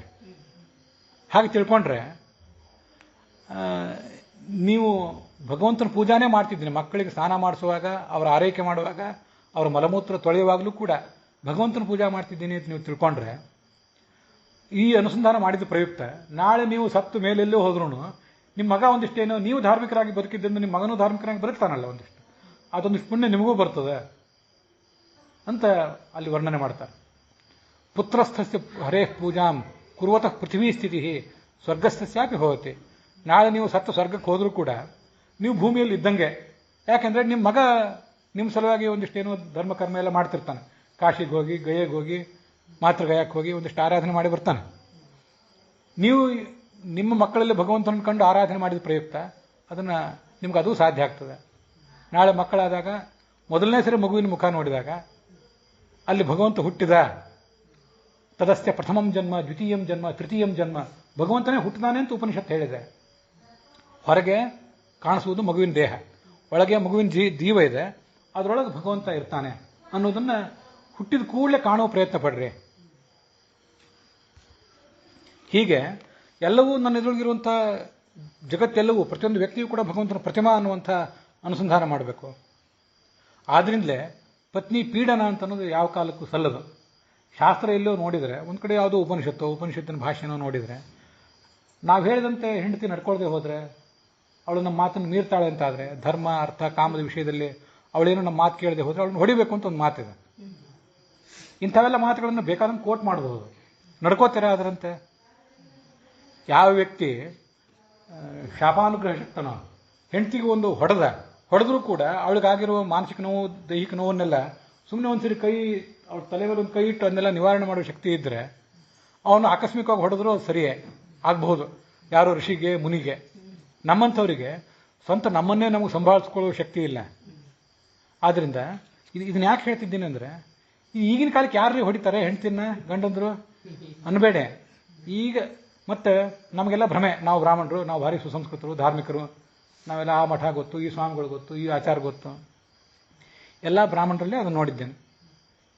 ತೀರಾ ಇತ್ತೀಚೆಗೂ ಕೂಡ ಕೊನೆಗೊಂದು ದಿವಸ ಹೆಂಡತಿ, ನೀವು ಹಿಂಗೆಲ್ಲ ಮಾಡಿದ್ರೆ ನಾನು ಪೊಲೀಸರ ಹತ್ರ ಹೋಗ್ಬೇಕಾಗ್ತದಂತೆ ಬೆದರಿಕೆ ಹಾಕಿದ ಮೇಲೆ ಅದನ್ನ ನಿಲ್ಲಿಸಿದವರನ್ನ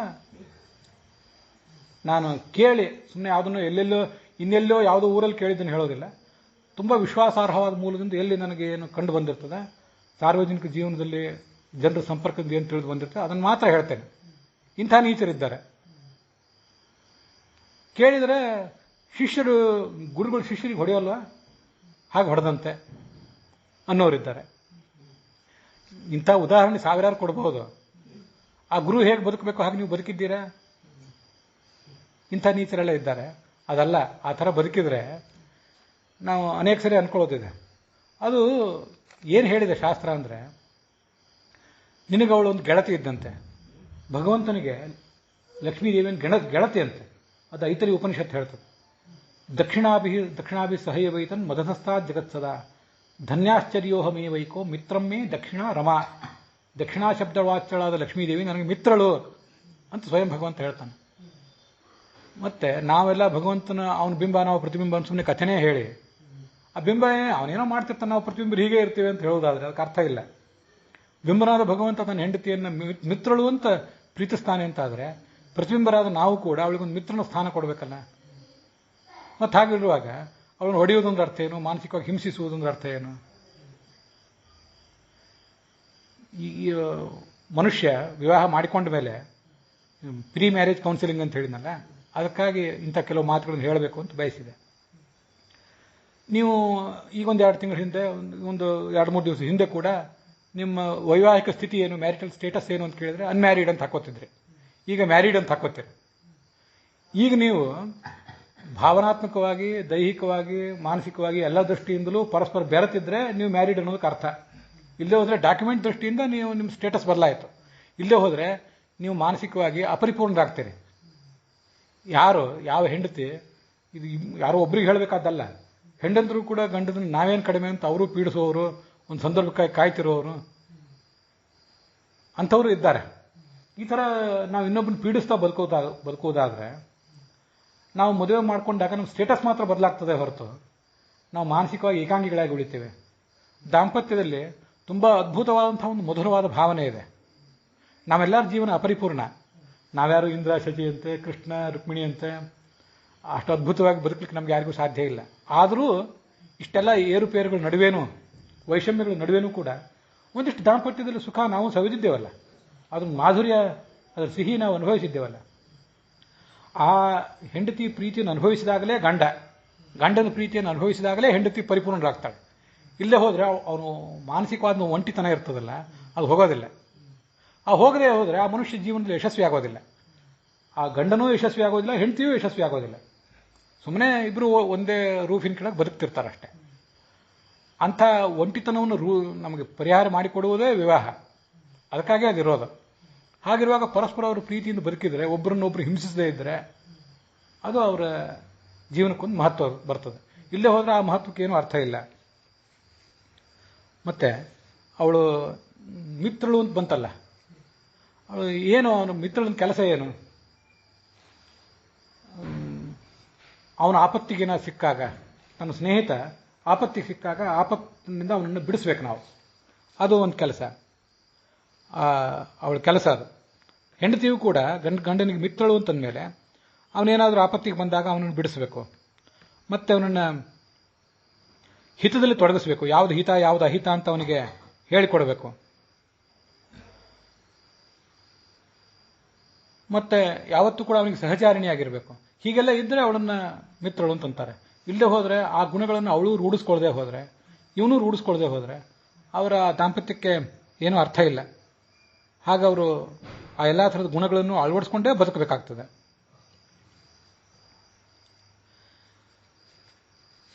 ಹೀಗೆ ಶಾಸ್ತ್ರ ಹೇಳುವುದೇನೇನೋ ಹೇಳಿರ್ತದೆ, ಅದರ ಅಂತರ್ಗತ ಅರ್ಥ ಬಹಳ ಸೂಕ್ಷ್ಮ ಇರ್ತದೆ.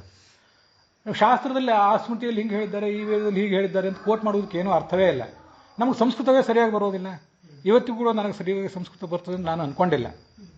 ಸಂಸ್ಕೃತದ ಕ್ಷೇತ್ರದಲ್ಲಿ, ಶಾಸ್ತ್ರಗಳ ಕ್ಷೇತ್ರದಲ್ಲಿ 45 ವರ್ಷದಿಂದ ಇದ್ದೇನೆ. ಆದರೂ ಸಂಸ್ಕೃತ ಸರಿಯಾಗಿ ಬರ್ತದೆ ಅಂತ ನನಗೆ ಭರವಸೆ ಇಲ್ಲ. ಉಳಿದವ್ರಿಗೆ ಯಾರಿಗಾರು ಭರವಸೆ ಇದ್ದರೆ ಅದು ಅವ್ರಿಗೆ ಬಿಟ್ಟದ್ದು. ಶಾಸ್ತ್ರ ನನಗೆ ಪೂರ್ಣವಾಗಿ ಅರ್ಥ ಆಗಿದೆ, ಶಾಸ್ತ್ರಕ್ಕೆ ಬೇಸಾಗಿರುವಂಥ ಸಂಸ್ಕೃತ ನನಗೆ ಪೂರ್ಣವಾಗಿ ಅರ್ಥ ಆಗಿದೆ ಅಂತ ನಾನೇನು ಭ್ರಮೆ ಇಟ್ಕೊಂಡಿಲ್ಲ. ಹಾಗಿರುವಾಗ ಎಲ್ಲೋ ವೇದದಲ್ಲಿ ಹೀಗೆ ಹೇಳಿದ್ದಾರೆ, ಪುರಾಣದಲ್ಲಿ ಹೀಗೆ ಹೇಳಿದ್ದಾರೆ, ಸ್ಮೃತಿಯಲ್ಲಿ ಹೀಗೆ ಹೇಳಿದ್ದಾರೆ, ಆದರೂ ನಾನು ಹಿಂಗೆ ಮಾಡ್ತೇನೆ ಅಂತ ಕೋಟ್ ಮಾಡುವುದಕ್ಕೆ ಯಾವ ಅರ್ಥ ಇಲ್ಲ. ಬಹಳ ಎಚ್ಚರಿಕೆಯಿಂದ ಬದುಕಬೇಕು. ಮನುಷ್ಯ ಆ ಒಂದು ಸಾಮರಸ್ಯ ಸಾಧಿಸ್ಕೊಳ್ಳದೆ ಹೋದರೆ ಆ ಮದುವೆ ಆದ್ರೂ ಆ ಹುಡುಗಿ ಸಿಂಗಲ್ಲೇ, ಇವನು ಮದುವೆ ಆದರೂ ಕೂಡ ಅವನು ಸಿಂಗಲ್ಲೇ, ಆ ಸಿಂಗಲ್ನೆಸ್ ಹೋಗೋದೇ ಇಲ್ಲ. ಹೀಗೆ ಅದಕ್ಕಾಗಿ ಅವನು ಬದುಕಬೇಕು. ಅವಳು ಹೇಗಿರ್ತಾಳೆ? ಕಾರ್ಯೇಶು ದಾಸಿ. ಈ ಶ್ಲೋಕ ನೀವು ಕೇಳಿರ್ತೀರಿ. ಅವನು ಏನೇನು ಕೆಲಸ ಮಾಡುವಾಗ ದಾಸಿಯಂತೆ ಅವನಿಗೆ ಅವಳು ಕೆಲಸ ಮಾಡಿಕೊಡ್ಬೇಕು.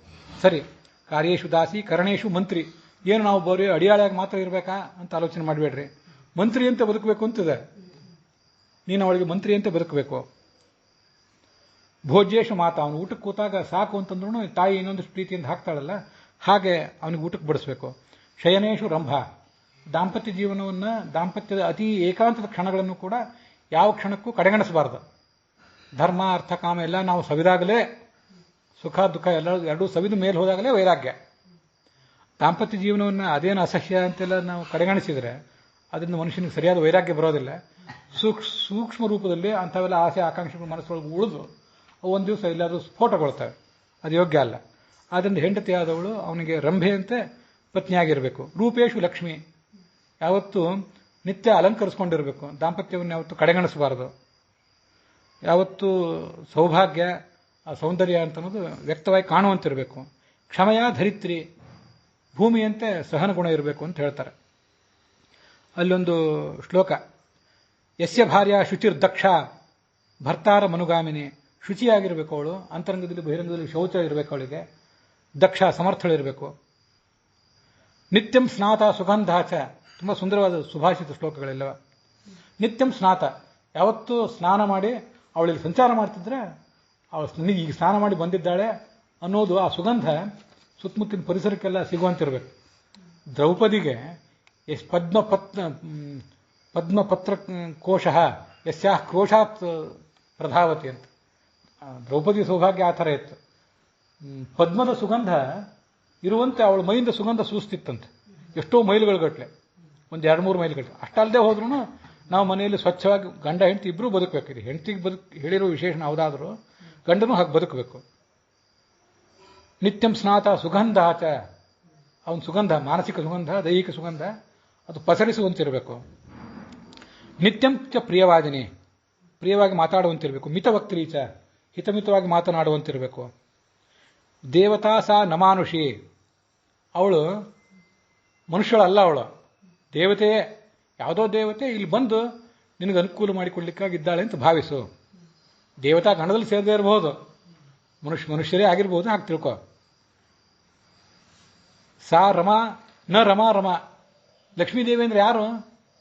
ಲಕ್ಷ್ಮೀದೇವಿ ಎಲ್ಲೋ ವೈಕುಂಠದಲ್ಲಿದ್ದಾಳೆ, ಎಲ್ಲೋ ಕೊಲ್ಲಾಪುರದಲ್ಲಿ ಇದ್ದಾಳೆ ಅಂತ ಅಷ್ಟೇ ತಿಳ್ಕೊಬೇಡ. ಇವಳೇ ರಮಾ, ಇವಳಲ್ಲಿ ರಮಾ ಇದ್ದಾಳೆ ಅಂತ ತಿಳ್ಕೊ. ಇವಳೇ ರಮಾ ಅಂದ್ರೆ ಇವಳಲ್ಲಿ ರಮಾ ಇದ್ದಾಳೆ ಅಂತ ತಿಳ್ಕೊ. ಹಾಗೆ ರಮಾದೇವಿ ಅಂತ ಅವಳು ಬದುಕಬೇಕಾದ್ರೆ ಬೇಕಾದ ಕ್ವಾಲಿಟಿಗಳನ್ನು ಅವಳು ಅಳವಡಿಸ್ಕೊಳ್ಬೇಕು. ಅದಕ್ಕೆ ಬೇಕಾದ ತರಬೇತಿಯನ್ನು ನೀನು ಕೊಡಬೇಕು. ನಾನು ಹೆಂಡತಿ ರಮಾದೇವಿ ಅಂತ ಇರಬೇಕು, ನಾನು ಮಾತ್ರ ರಾಕ್ಷಸರಂತೆ ಇರ್ತೀನಿ ಅಂತ ಇದ್ರೆ ಸಲ್ಲದು. ನಾನು ನಾರಾಯಣನ ಸನ್ನಿಧಾನಕ್ಕೆ ಪಾತ್ರ ಆಗಬೇಕಾದ್ರೆ ವಿಗ್ರಹಗಳನ್ನು ಮಡಿಯಲ್ಲಿ ಯಾಕೆ ಇಟ್ಟಿರ್ತಾರೆ ಅಂದರೆ, ಮಡಿಯಲ್ಲಿ ಇಲ್ಲದೆ ಹೋದರೆ ಅವಕ್ಕೆ ಸನ್ನಿಧಾನಕ್ಕೆ ಧಕ್ಕೆ ಬರ್ತದೆ. ಅದಕ್ಕಾಗಿ ಮಡಿ ಅಂತಾರೆ ಅದನ್ನು. ಗುಡಿ ಅಂತಂತಿರ್ತಾರಲ್ಲ, ಗುಡಿ ಅಂತ ಯಾಕೆ ಕರೀತಾರೆ ಗುಡಿಯನ್ನು ಅಂತಂದರೆ, ಗುಡಿ ರಕ್ಷಣೆ ಅಂತ ಸಂಸ್ಕೃತದಲ್ಲಿ ಧಾತು.